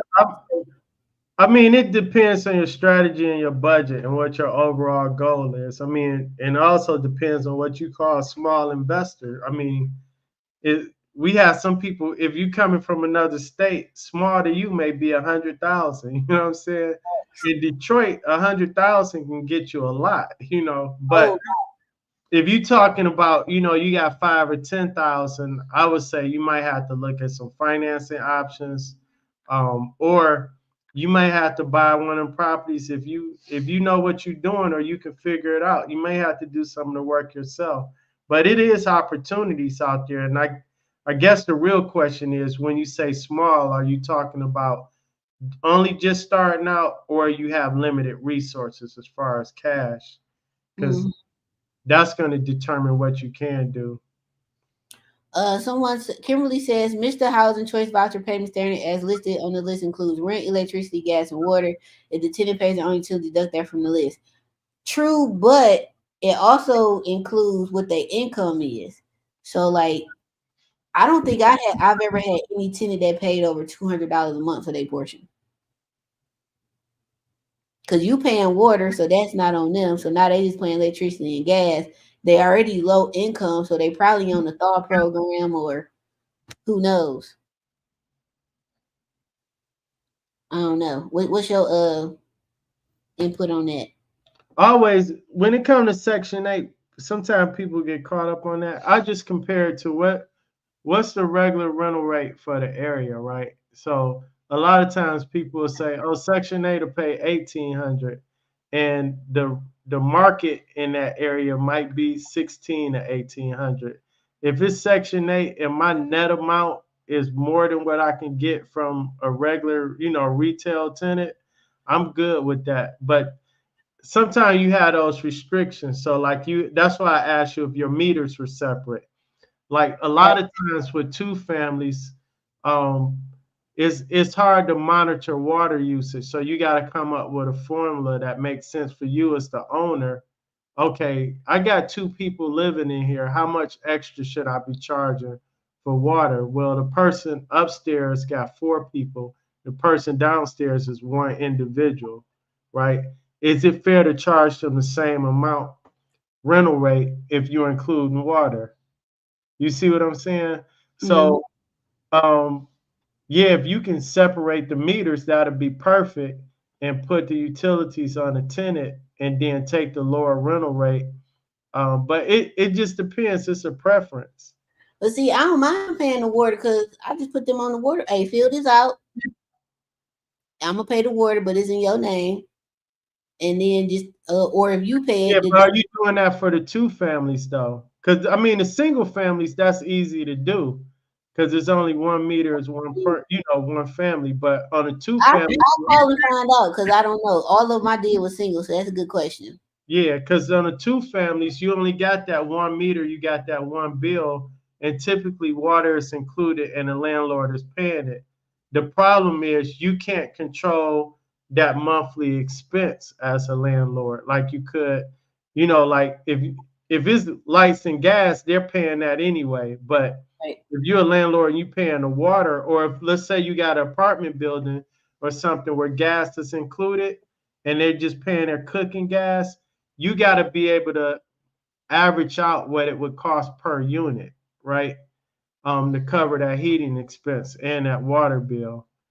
But see, with me gutting it, I might can request the 2 meters. I had to call once I Yeah, start reading that for real. I'll find out. yeah, that's what I'm saying. You might want to get that water bill separate, and then even if Section 8 say, okay, it's going to be $50 a month deducted from your rent. Trust me, the convenience of having those bills separate and having each tenant response is worth it. Yeah, Because you're never, let's just say it was going to be an extra $100 for that property, right? You would get, you're going to spend a lot more than that in water, because it's never going to be equal usage. And then you're gonna have one unit vacant sometime and the other unit occupied, and that other tenant is still carrying the cost. So it's yeah, it's, I just like to separate utilities from the rent altogether if I can, and have them yeah. responsible for it. The Certez guy who asked about the small investor, he said he micro investing is what he is trying to do. What's his definition of micro? See, that's what I'm saying. Yeah, because like micro to some people mean, yeah, I got 25,000. Some people micro can be 250,000. Or $250. Which neighborhoods are you targeting for lots? I'm not telling. I am You trying to. usually always tell the neighborhoods. Huh? You usually always tell the neighborhoods to buy in. I'm telling them what to buy in, but I'm not telling them where I'm buying. Oh, okay. That was the question. What am I personally targeting? So the short answer is all of them. But if you listen to what I've been saying, you could kind of pinpoint. I said the Greenway.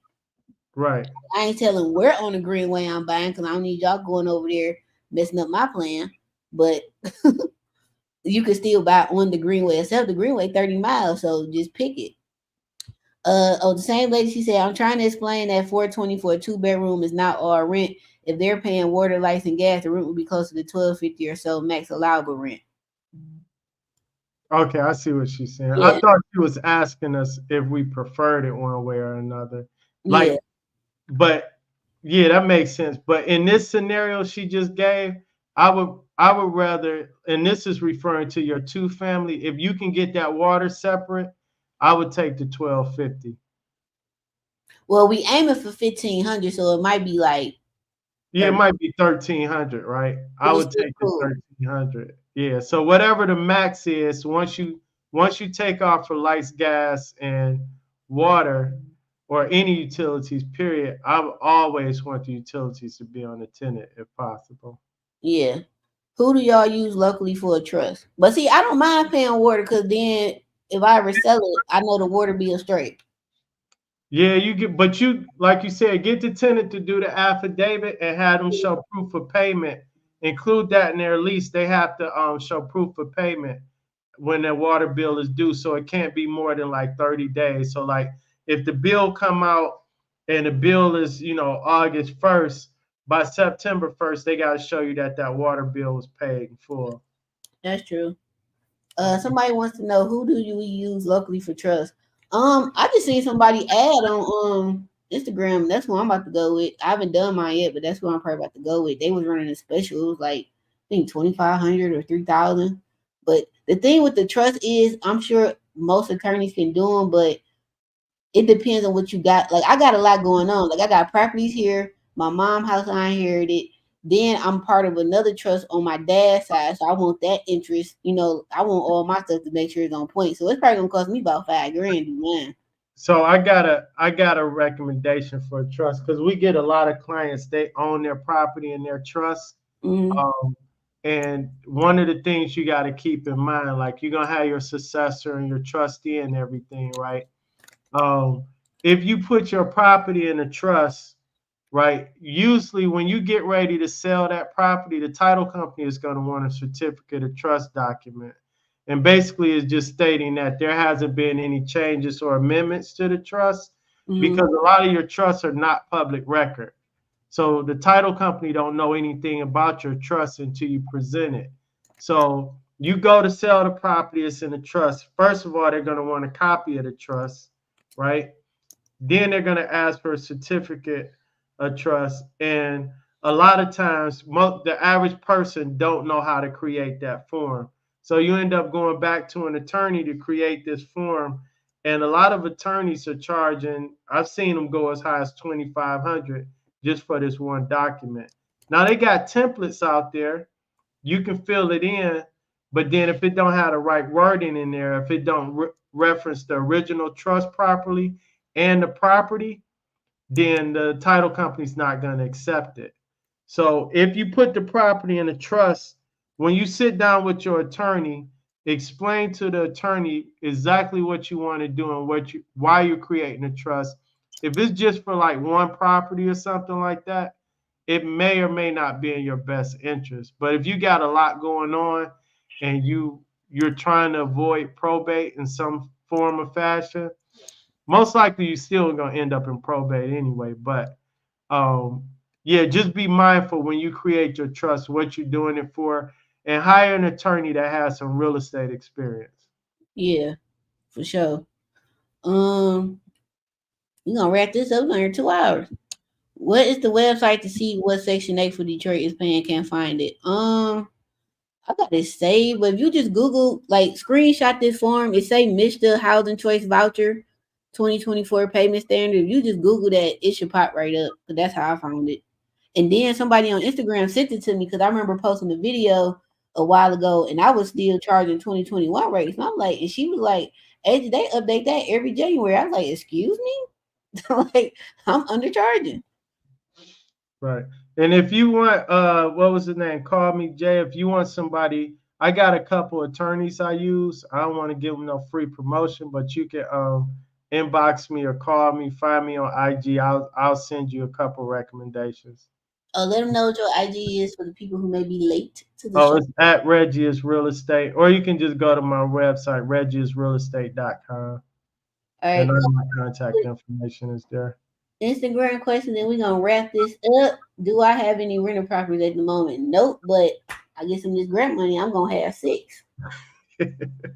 Uh, do you got any rentals, Reggie? Yep, I got some. We got rental properties. I got a flip going on in Lincoln Park. I just sold a commercial property we had. That was a sweet deal. And I got a one land contract left. When I say land contract, we brought it and sold it on land contract to the lady, but I'm about to pick up some more hopefully that's why I'm looking at the auction is to buy some more properties and sell them on land contract.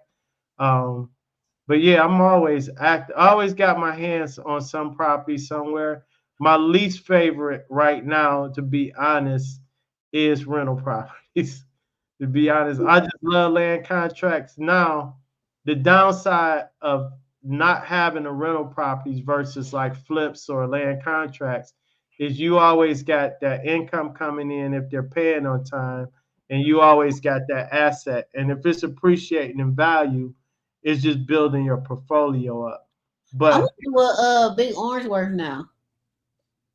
I don't know. We gotta run the comps and see. Yeah, Yeah. because I would sell it with the tenant in there, but I don't want no less than 250. Yeah. And see the thing for me with tenants right now, just where I'm at in life, it just sometimes it's just a distraction. Cause like I tell people, you can be making good money with your bread and butter, and you try to get into something else, and you don't necessarily have to be there. So in other words, you're getting into real estate. It's a good thing, but is it the best thing for you at the moment? So for me, the rental properties is not the best thing. Fixing and flipping or buying them and selling them on land contract works because the land contract gives me the monthly income that I want without all the tenant nuances and headaches, right? But see, that's why I like Section 8 because that first be it makes me smile. Cause, Yeah, Cause I got the house in Brightmore now. Remember I sold that house, but I still manage it for the lady. right. Then he moved in June, only paid June. July was late. Now August ain't been paid. Now we gotta put you out. So I told her I was like, going forward, we gonna need Section 8. And then that's another thing that's gonna happen with the housing market in Detroit. A lot of landlords are only doing Section 8 because you regular tenants don't want to pay. Well, here's the kicker. What I don't think the government thought about. Remember, they was doing all they was putting a ban on evictions, and Yeah. then they started giving people like they say, okay, you can apply for assistance, and it will pay the landlord and everything. And Hmm. a lot of people still didn't apply. A lot of those people that are getting evicted now, right? Because the bans are lifted and the courts are getting a little bit more easier to work with. Where are they gonna go? Like, who's gonna rent to somebody that hasn't paid their rent in a year and a half or haven't made an attempt to pay their rent? You're gonna have a whole slew of new tenants out here that have no rental history. They don't have a good rental history. On Yep. top of the people that actually had a financial hardship that's back on their feet and they're able to afford rent, on top of the people that actually were good tenants and can afford their rent. So where are those people going to go that was renting a house and just chose not to pay, right? And they didn't pay for a year. The landlords are not accepting them. And Yep. the cost and the qualifications to rent a house, most landlords want first month's rent, a security deposit, and they want you to make 2 to 2.5 times the rental rate in income. So, I mean, it's gonna get crazy. So affordable housing is a issue, and I mean, if you want to get in the rental game like that, it's a lot of money to be made, especially if you're doing like low income housing. Yeah, but then see, I see the other side of that too. People be talking about Detroit rent high. I'm like, y'all must ain't never left Detroit because we still low. But I guess it seemed high because, like what you said, they've been paying 800 a month since 2005, and the landlord done sold the house or the family done inherited or whatever, and they like, oh, we gonna put you out updated and go and raise the rent. But then people be complaining like. You got some landlords who don't update the house but still go with the current market. You don't have to rent from them. Number one, Right. you can go somewhere else that did update house and ask for that, or they do update at the house, ask for more rent, and now you can't pay it, and you still mad. So it's like a lose lose situation. Yeah. Real quick, Kimberly asked, do on the land contracts, do the purchaser escrow the taxes and insurance? No, I have them for mine personally. I have them pay them themselves. Most of my land contracts are on the lower end, so they're all under 100,000. and I have them pay the taxes and insurance themselves. I'm added as an additional insurer, just like your mortgage company. So if that insurance is getting ready to be canceled, I have the right to pay it and add it to their balance or their monthly payment. But I get a notice if they don't pay their taxes on time. And most land contracts you do, they have to show proof that they paid the taxes within 60 days of the due date. The reason I don't escrow it because it's extra accounting work for me. So Yeah. like if their taxes go up or down, then I have to adjust their monthly payment. And then by law, you can only hold so much money in escrow um, over and above what they actually owe on the property. So you're holding a little bit over just in case the taxes or insurance go up. If it's more than that, come the next year, you have to refund them that money, and it just becomes extra accounting. And again, the whole purpose of me doing land contracts is because I want the monthly income. I don't want the responsibility. Yep. And then if you are on a land contract in Detroit, you're going to apply for the whole program to get your taxes paid for. Yep, because the purchaser is technically the homeowner, so they get to file a homestead exemption. They Yep. can apply for any programs they qualify for. The only obligation they have to you is to pay you and pay you off at some point in time. Mm-hmm. We're gonna take a couple more. Is buying houses is buying lots a buy and hold strategy more than anything else? I think so.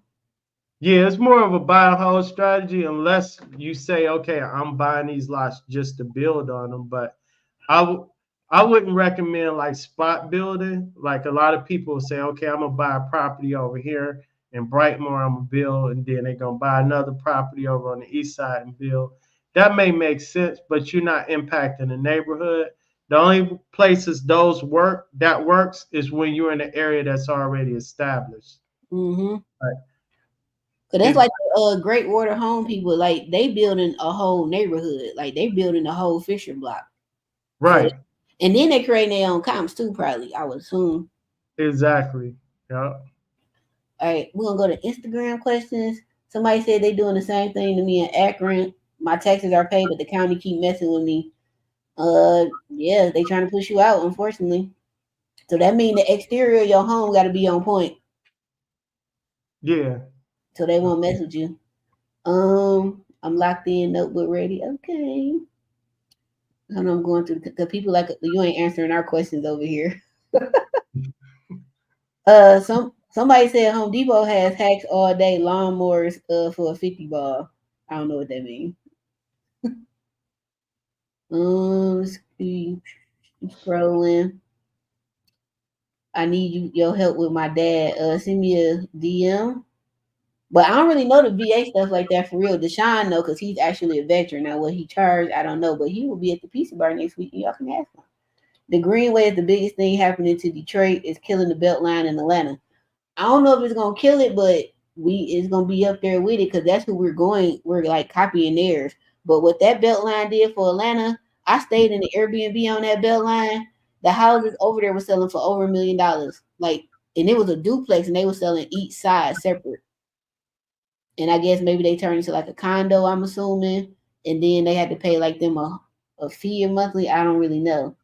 Can you buy houses that's distressed by property taxes? Yep, that's what this is about. I appreciate y'all, no problem.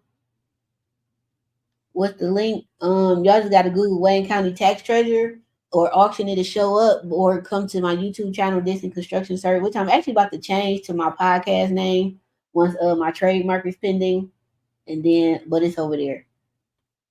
Um, what's the links for the program? So every program I find out, I always do a video on it, and sometimes I put the link in my bio, or y'all just gotta Google the name of it because y'all don't be clicking on the link anyway. They don't. Like I can go in there and see how many clicks it get. I need to sell my home as is, preferably quick sale. Send us a DM. Yeah. Send us the property. Mm-hmm. When Hey, Kickstarter, real quick, said that landlords better start organizing because of the renters bill. That's a real thing. They're trying to come Yeah. out with the renters bill of rights, um, and it's giving tenants more rights. Some of it I agree with, but a lot of it I don't. It's gonna kill landlords to the point where people are just not gonna want to invest in a state. This is a statewide thing. So we got So to find out when that meeting is so we can go. yeah, they sent something out. They were trying to copy, I think it was Minnesota or one of them states. I put it on my website before. But they were trying to propose it, and it was like you can't do credit checks. It was just a lot of crazy stuff. Oh, and it was like first come, first serve. So like the very first tenant that meets your requirements on paper, you had to accept them. So some people interview their tenants, but then it's like you do an Hold application. on. Wait. So whoever writing this, proposing this bill, this got to be a tenant. It's there's tenant groups, right? And then in Michigan, especially in Detroit, the whole system is really kind of more tenant biased, right? But Yeah.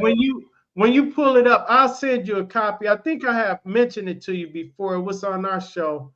But like we read through it, and it's like this I thought came. it wasn't gonna happen because that I was on your show like what 2, 3 years ago. Yeah, that was like a year ago or so.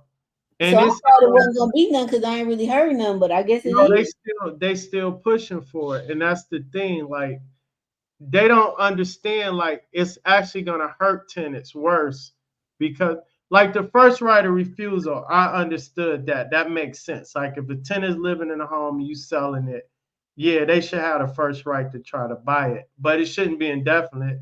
Like, can they Yeah. qualify to buy it? If not, then you should be able to sell it. But it's yeah, if you're gonna be a landlord or considering being a landlord, you need to check into that. Yeah, we should do a we should pull it up and do like a special YouTube on it. I think that'd be dope content. Yeah. Yeah, just let Um, me know the day. yeah. And Roy asked about business funding to fund real estate. Yes and no. Yes, you just got to know what you're doing with the money. You got to have an exit strategy. What type of properties you're gonna buy? Just like any other, like if it was your own money, you're not gonna put up 150,000 and not knowing what you're gonna do, what type of properties you're gonna buy, if you're gonna buy and flip, or if you're gonna buy and hold and use for rental income, and then now you got to make sure you got enough money coming in to cover the debt that you have on the property. All right, this Ray guy, his gonna be the last. Whoever the kickstart, that's the last question. So we got this one on Instagram. The appraisal came in from my buyer's agent, several thousand under asking price. How should I renegotiate this? So the appraisal came in on a property that you're selling and it's several thousand under asking price. Yeah. Yeah, so if it's a FHA appraisal, you stuck with it because FHA appraisals stay on the property for 6 months. If it's a conventional, so you got a couple options. You can ask the buyer to pay the difference, which I doubt they'll do in this market. It depends. You can cancel the deal. You're not obligated to sell it at that price, but you do run the risk of another appraisal coming in higher or lower or the exact price. Um, or you can see if the buyer, if it's a conventional loan, again, if the buyer is willing to switch mortgage companies and get a second appraisal, you can contest the appraisal, but in most cases, that's not going to work unless your agent had, if you're working with a listing agent, like you have an agent representing you, they can help you pull comps and help you contest it. The lender will send a form out because not all appraisals are 100% above board. So sometimes we contest appraisals. You Mm-hmm. can hire another appraiser to contest it. So like a lot of people don't know this. Like when an appraisal is done, a lender is just sending an appraisal out. Request is getting assigned, so an appraiser will get assigned that appraisal. Not all appraisers are from the area that your property is in and they don't understand the area. So like an appraiser might appraise a property on Auto Drive, and just because it's like by Brightmoor or one of the surrounding neighborhoods, Those aren't comps for auto drive. If the appraiser is coming in from Saginaw, they don't know that 9 times out of 10. So But your see, auto that's why drive rate, when I be like, sorry to cut you off, that we need more appraisers that look like us, that's from the city, because they understand it. yep. So if that happens, you can show comps like, hey, the properties on auto drive been selling for this compared to that. And you can validate that and you can contest that appraisal. But in most cases, you're probably gonna be stuck with that price. But I mean, you could take a shot at it. It's worth to try. All right, these are the last couple questions. Does your website, just for you, Reggie, have your land contract homes for sale listed? Yep. Or I can send you a list of homes that are just land contracts because our site pull everything from the MLS. But if you want a certain list of land contracts based on price, down payment, and location, just contact me. All right. Call me Jay. At least you're going to get some of your money with Section 8. Facts. Guaranteed, too. Yep. You ain't got to fight nobody.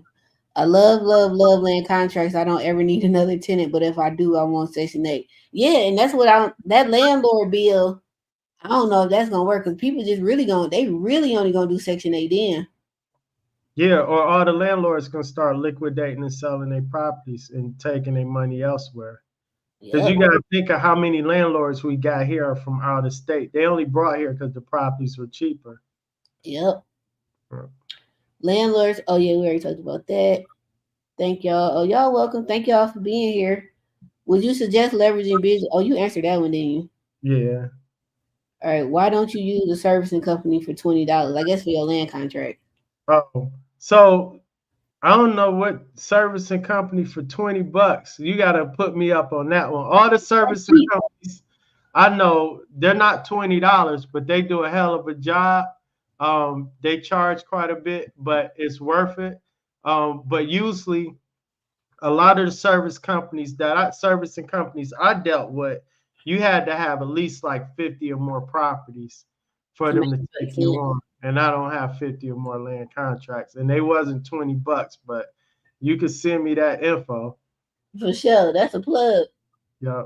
But Thank you. now with technology and everything, like I've been doing it so long, like stuff like QuickBooks and all that, we do all our invoicing and everything.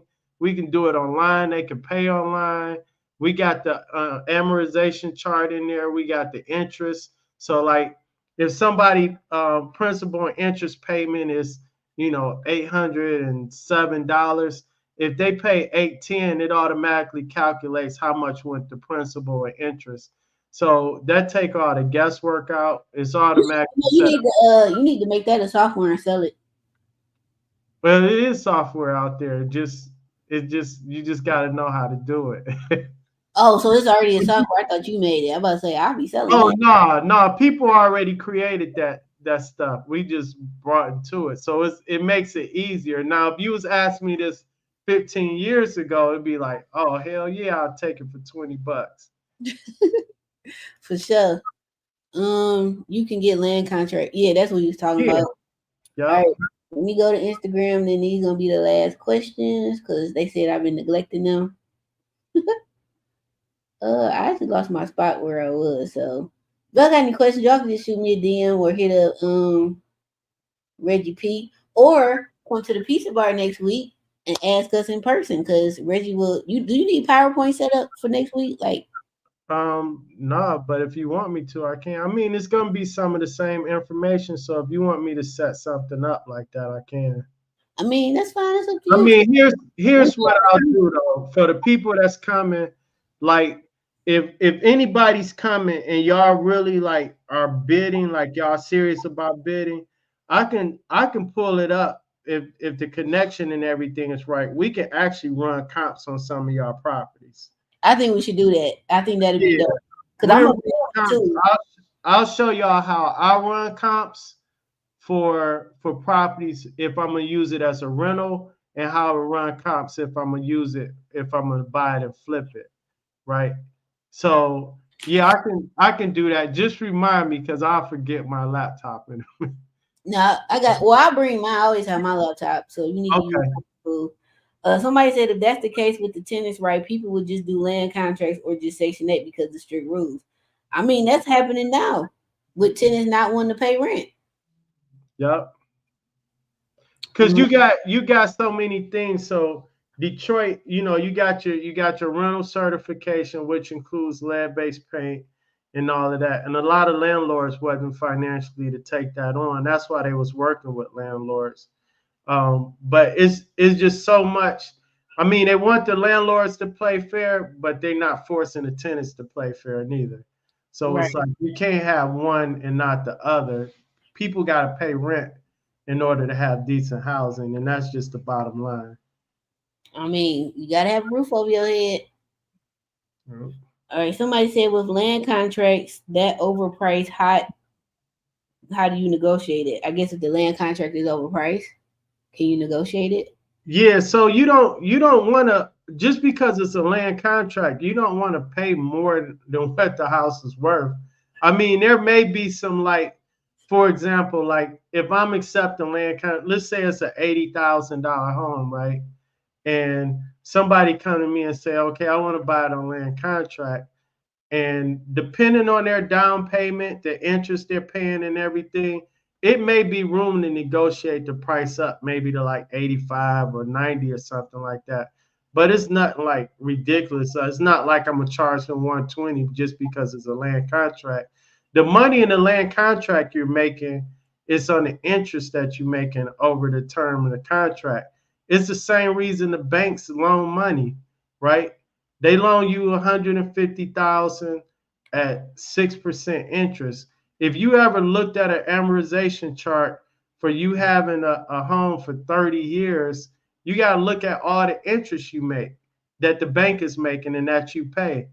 So for me, land contract is just another way of investing my money and making interest on top of it. So, but you negotiate a land contract just like you would any other deal. The biggest issue is most people abuse land contracts because a lot of people doing it, they just doing it on the street. Hey, I'm selling this house on land contract. We wrote it on a piece of paper and didn't record anything, didn't do a title search, didn't get the title company or anybody involved. And now you like, oh, I don't own this house. Right. So it's the right way to do it. Let me say it that way. Right. I just got an email. They having some type of conference. The Infra Day MW is some type of infrastructure conference in Mhm. Chicago. I think they want me to speak. I like Chicago. Go get me some popcorn and some Harold's chicken. Yep. I gotta read this in detail. I wanted this as long as they pay my expenses, I go. I'm past the point of just speaking at people's stuff because I feel like I'm a vet out here now. I done put my time. No, for real though. I done put my time in. I done ran up in houses, windows. I ran and jumped on the porch because there wasn't no porch, no stairs. Like I done put my time in going in these houses, and like I just feel like I should be paid to speak now at this point. I really should. I done did enough free stuff. Look, I'm gonna tell you like this. For the information we got, I'll be watching like different YouTube channels where they be like looking, they be pulling up all the scammers and people that got scammed, and I'll be like, how the hell did they get scammed to do that, right? And I'm like, the information is right here for free. It amazes me how many people. It just amazed me. I just be like, I don't get it, but I I don't mean, understand how, like I said earlier, we give away we do a free meetup every month, and we ain't just meeting up just to network. We meeting up and teaching y'all stuff that like those real estate Fridays and doing this. This is my give back to the city. So like people be in the comments and they be tagging me like, Asia told y'all this 10 years ago. Asia told y'all this 15 years ago. Like she the only one trying to help y'all, and it's like I don't know if they think we be lying because we look like y'all. So like everything that happened in the North End, I told people about over there 2012. They're like North End. Why you buying over there? Look at the North End now. You ain't getting over there for $150,000, and the house still need to be gutted or is already gutted. I came to, I'm probably just, oh, and I don't want to go down that lane, but it amazes me how much information we have and our peers have that's been in the business. And I don't know, you probably one of the loudest voices as far as making yourself known on Mm-hmm. social media. But I'll sit back and I watch people from out of town come here and tell people how to, invest in real estate. And Killing I'm it. like, they're not teaching nothing new or right, or they just have more swag or a better sales pitch, right? And I'm Mm-hmm. like, you paid 25,000 for what? You know what I'm saying? And I'm right here giving you the game for free. So that made me think like maybe I should start charging, or I'm just investing in my own stuff to be honest. Cause But see, like that's what a when lot the of people doing. They like the hell with trying to help y'all because y'all either don't want to listen or you want to say that I'm too high, but you will pay somebody who ain't from here. My boy, this man ain't never stepped foot in Detroit and he done wholesale 2 million plus a year. Like when right. the market first crashed, he from Florida. He ain't never stepped, he don't even look like us. He ain't never been here and was killing it wholesaling. I got a guy. We was in a years ago. We was in an investment group, and We was literally buying a house a month, and we was selling them some on land contract, and we was renting some. This one, the houses was 10 or 15,000. So Mm-hmm. after about like the eighth or ninth month, we had enough money coming in from the income to buy a house or two every month, right? So fast forward, and after 2020 or whatever, now he's had experience investing with me, right? He called me and was like, man, I invested in this guy's thing. It was one of those funds somebody was raising money for. I had sent like 4,000, and I'm like, dude, why would you invest in that? And we're proven, you know what I'm saying? Like, I showed you how to get money in this, and he just lost money, and he just, it tripped me out because I'm like, we right here doing it, and you've already done this with me before. Was it not flashy enough, or I don't know? I can't even explain it. That's what it was. And you want flashy enough. But Mhm. see, like the people I work with, I'm real blunt and straightforward. And I don't think a lot of people like that because I don't want to hear, I'm not an excuse person. Like, I don't want to hear that. Either you going to do it or you ain't. It's really no in between. Either you want it bad enough or you don't. It's really no in between because that's how I was brought up. I'm like, Right, my mama right, worked 2, 3 jobs raising us along with her amazing village to help raise us. My mama taught us there are no excuses out here. Either you're gonna do it, or if you don't, this is the thing. Either you want it bad enough or you don't. And that's right, really the bottom line. It ain't no in between. And I'm like, I charge $312 for a 20-minute consultation about investing in Detroit. Y'all don't want to pay me that, but you will pay somebody 50 grand to take you around in a van who don't even know this city like me. Like I know Detroit front, back, side to side, on angles. I can drive damn near to Toledo and never touch the freeway. That's how right, much I know Detroit. And it's be like, come on. And then when people do the tours with me, they be like, we ain't even get on the freeway. No. I drove all the way from Balfour out of Dry Dog to goddamn the Benny Hannas at Somerset, and I ain't touched the freeway. right. Like that's a Detroiter. A Detroiter know how to go east, west, all over this boy and don't touch the freeway. Yeah, And I'm like, y'all gonna pay for that. Like all my prices going up. I'm about to take all my old ebooks down, all my old courses, all that stuff about to go up, and I'm gonna run ads on them. I'm gonna re-record everything because some of that stuff dated anyway, need to be updated. But I'm like, y'all gonna learn. yeah. Uh, any last minute comments or anything like that? This was dope. We've been on here 2.5 hours. We must really like y'all. And it's Friday Yeah, because I'm tired. I for didn't sure. golf all day. I gotta get up and, I ain't and really tired. I just went to that Missy concert, and you couldn't tell me I went in the 8th grade again. I'm doing all the moves, so my legs hurt. eighth grade. I feel, oh God, Listen, we was on the elevator, and I guess they was Gen X. I think you Gen X, right? I don't know what generation I am. I just I think I'm you 51. What's that? Gen X Gen. because I'm at the beginning of millennials. I was born in '83. I think millennials Okay, then I'm Gen X. Then 81 or 82. So it was a group of women. We all talking about the concert, and I was like, "She like, are you excited? Did you have fun?" I was like, "Yeah, I had a great time." I felt like I was in middle school again. They bust out laughing hysterical, and at yeah, first I'm like, So once I walk into my truck, me and my best friend both at the same time, I was like, hold on, why was that shit so funny? Yeah, because we old as hell. I was at the LL's concert when he was here, and one of the long reps that was there was and he was like, man, I didn't know LL can really rap. Like he just thought I was like, dog. I was just acting. LL was a way better rapper than actor, dog. I was like LL was like the Drake of his day. Like he didn't get it. He just know him as an actor. You know what I'm saying? He thought his rapping was like a novelty thing that he did on the side. I'm like, nah, but yeah. I'm like, Missy came out in '96. I was going to Pelham, bro, right over there on 12th. And Martin Luther King, I was going to Pelham. Like when Sierra came out, I think I was in college. That was like '03. Busta Rhymes, I remember him from the Scenario video. That was like '92 or something like that. Yeah. And I'm like, but they just bust out laughing. I'm like, that shit wasn't that funny, bro. Like, what's so funny? Because I was in middle school and you were probably having kids. I don't know. Right. Getting married, shit, I don't know. Somebody said, chill, agent, don't raise your prices. No, you have to raise your income so you can pay for it because I'm tired of this.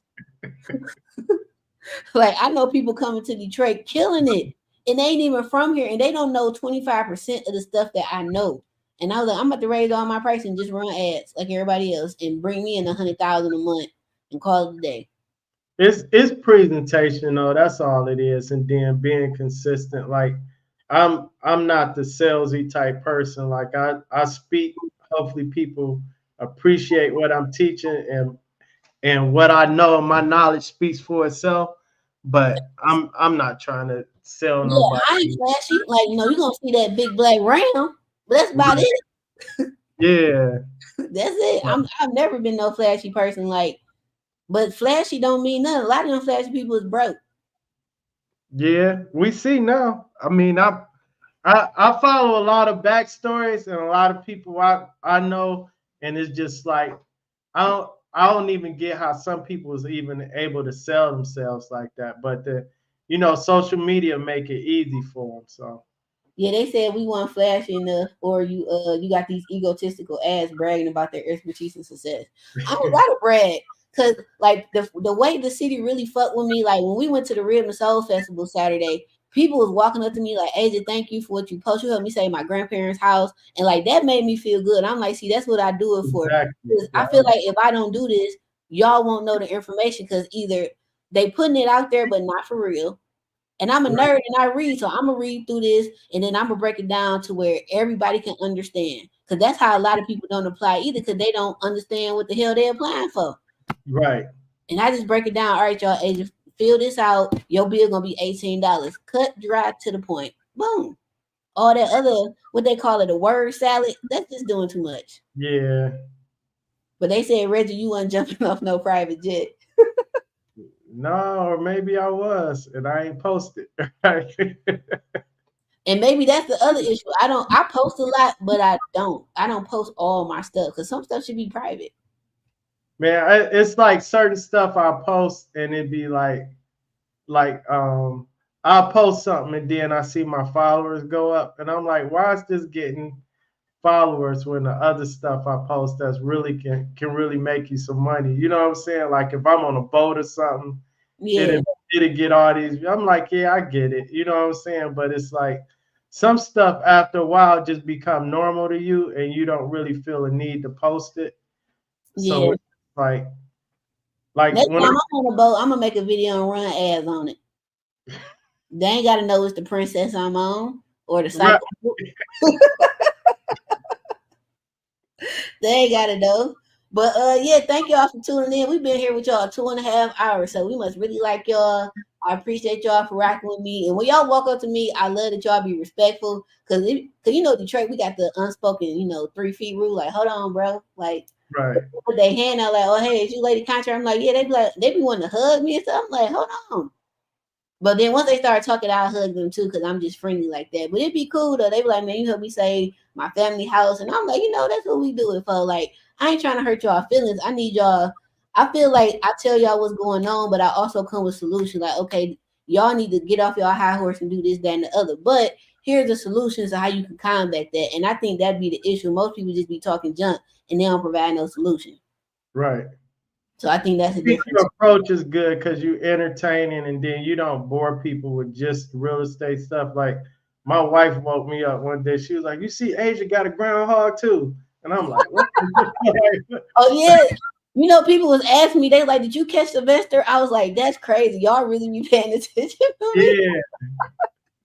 So yeah, it's But it's good. dope. I appreciate being part of your platform and everything. I be wanting to Appreciate get the y'all, word. man. I just don't be having the energy all the time to come out and like with our show or even here, it just be like I just talk what I know and what I did from experience or even what I learned from other people. But Yeah. it's useful and people can really benefit from it. But it's just everybody don't take it And and I do think it's delivery. And my thing is like people be busting out laughing at me, but I be so fucking serious. And I think that's what make it funny. But I be serious and people just be laughing. I'm like, bro, that wasn't that funny. right, right. Like I was serious. But that's just my personality, I guess. I don't know. Maybe it be my delivery. I don't know. But y'all gonna understand what I'm talking about. Right. But thanks again, Reggie. I gotta come back and do y'all show again too. We should do an update. Oh That yeah, be yeah. We definitely gonna have you back. There's something about real estate. Y'all gotta check it out on YouTube. yeah, We gonna have Asia on. We gonna have you back on. I yeah. think Let me know because them videos been doing good. I be tagging you on it, and I don't know if you know how to do the. I've been inviting you as a yeah, collaborator. So I did a couple of them. I accepted the invites. Yep. I accepted the ones where I look skinny, right? Like I ain't about to promote nothing making me look fat or my Well, hair. I was bigger on those. Like I was a lot bigger on them, and people see me now. They like, I'm like, man, working out. Right. No, but it's good content all the time. But yeah. Yep. But thanks again, Rez, for this. I see you next Friday. I'll bring my laptop for you. And if you All got right. slides or anything, just email it to me and I'll have it pulled up for you. But thanks Okay. again. Thank y'all for tuning in. Thanks for the people who sent Cash App donations. You're awesome if nobody told you today. Again, we got Real Estate Fridays next week at the Detroit Pizza Bar on the 23rd. We're gonna start around 7:30, probably be done around 9:30 and network the rest of the time. All we ask is that you come spend at least $10 to $15 at the establishment because it's a free event and that's our give back to the city. So come out, it's gonna be free. I advise you get there early because we got a lot of people signing up because I know this is a big topic. We even got people flying in for this, so I advise that you get there early. I'm gonna be there around 6, so I can get me a park right by the door. Okay. Yeah. That's me. And you ain't got to dress up, right? You ain't gotta dress up. I mean, don't come in there in your pajamas and no bonnet because I'm gonna side eye you. But put some clothes on. Right. Yeah, but you can come in there and take a bath. That's important. Please come bathe. Please. Any thing you gotta say, Reg, before we end this? That's it. I gotta go eat. That's what I'm about to do. Detroit Pizza Bar is on 6 Mile. If you're not from here, that is West Matt Nichols between Livernois and Wyoming. I think that's Yeah. the next street. Yeah. All right, y'all. We out of here. Thanks again, Reggie. All right. All right, bye, y'all.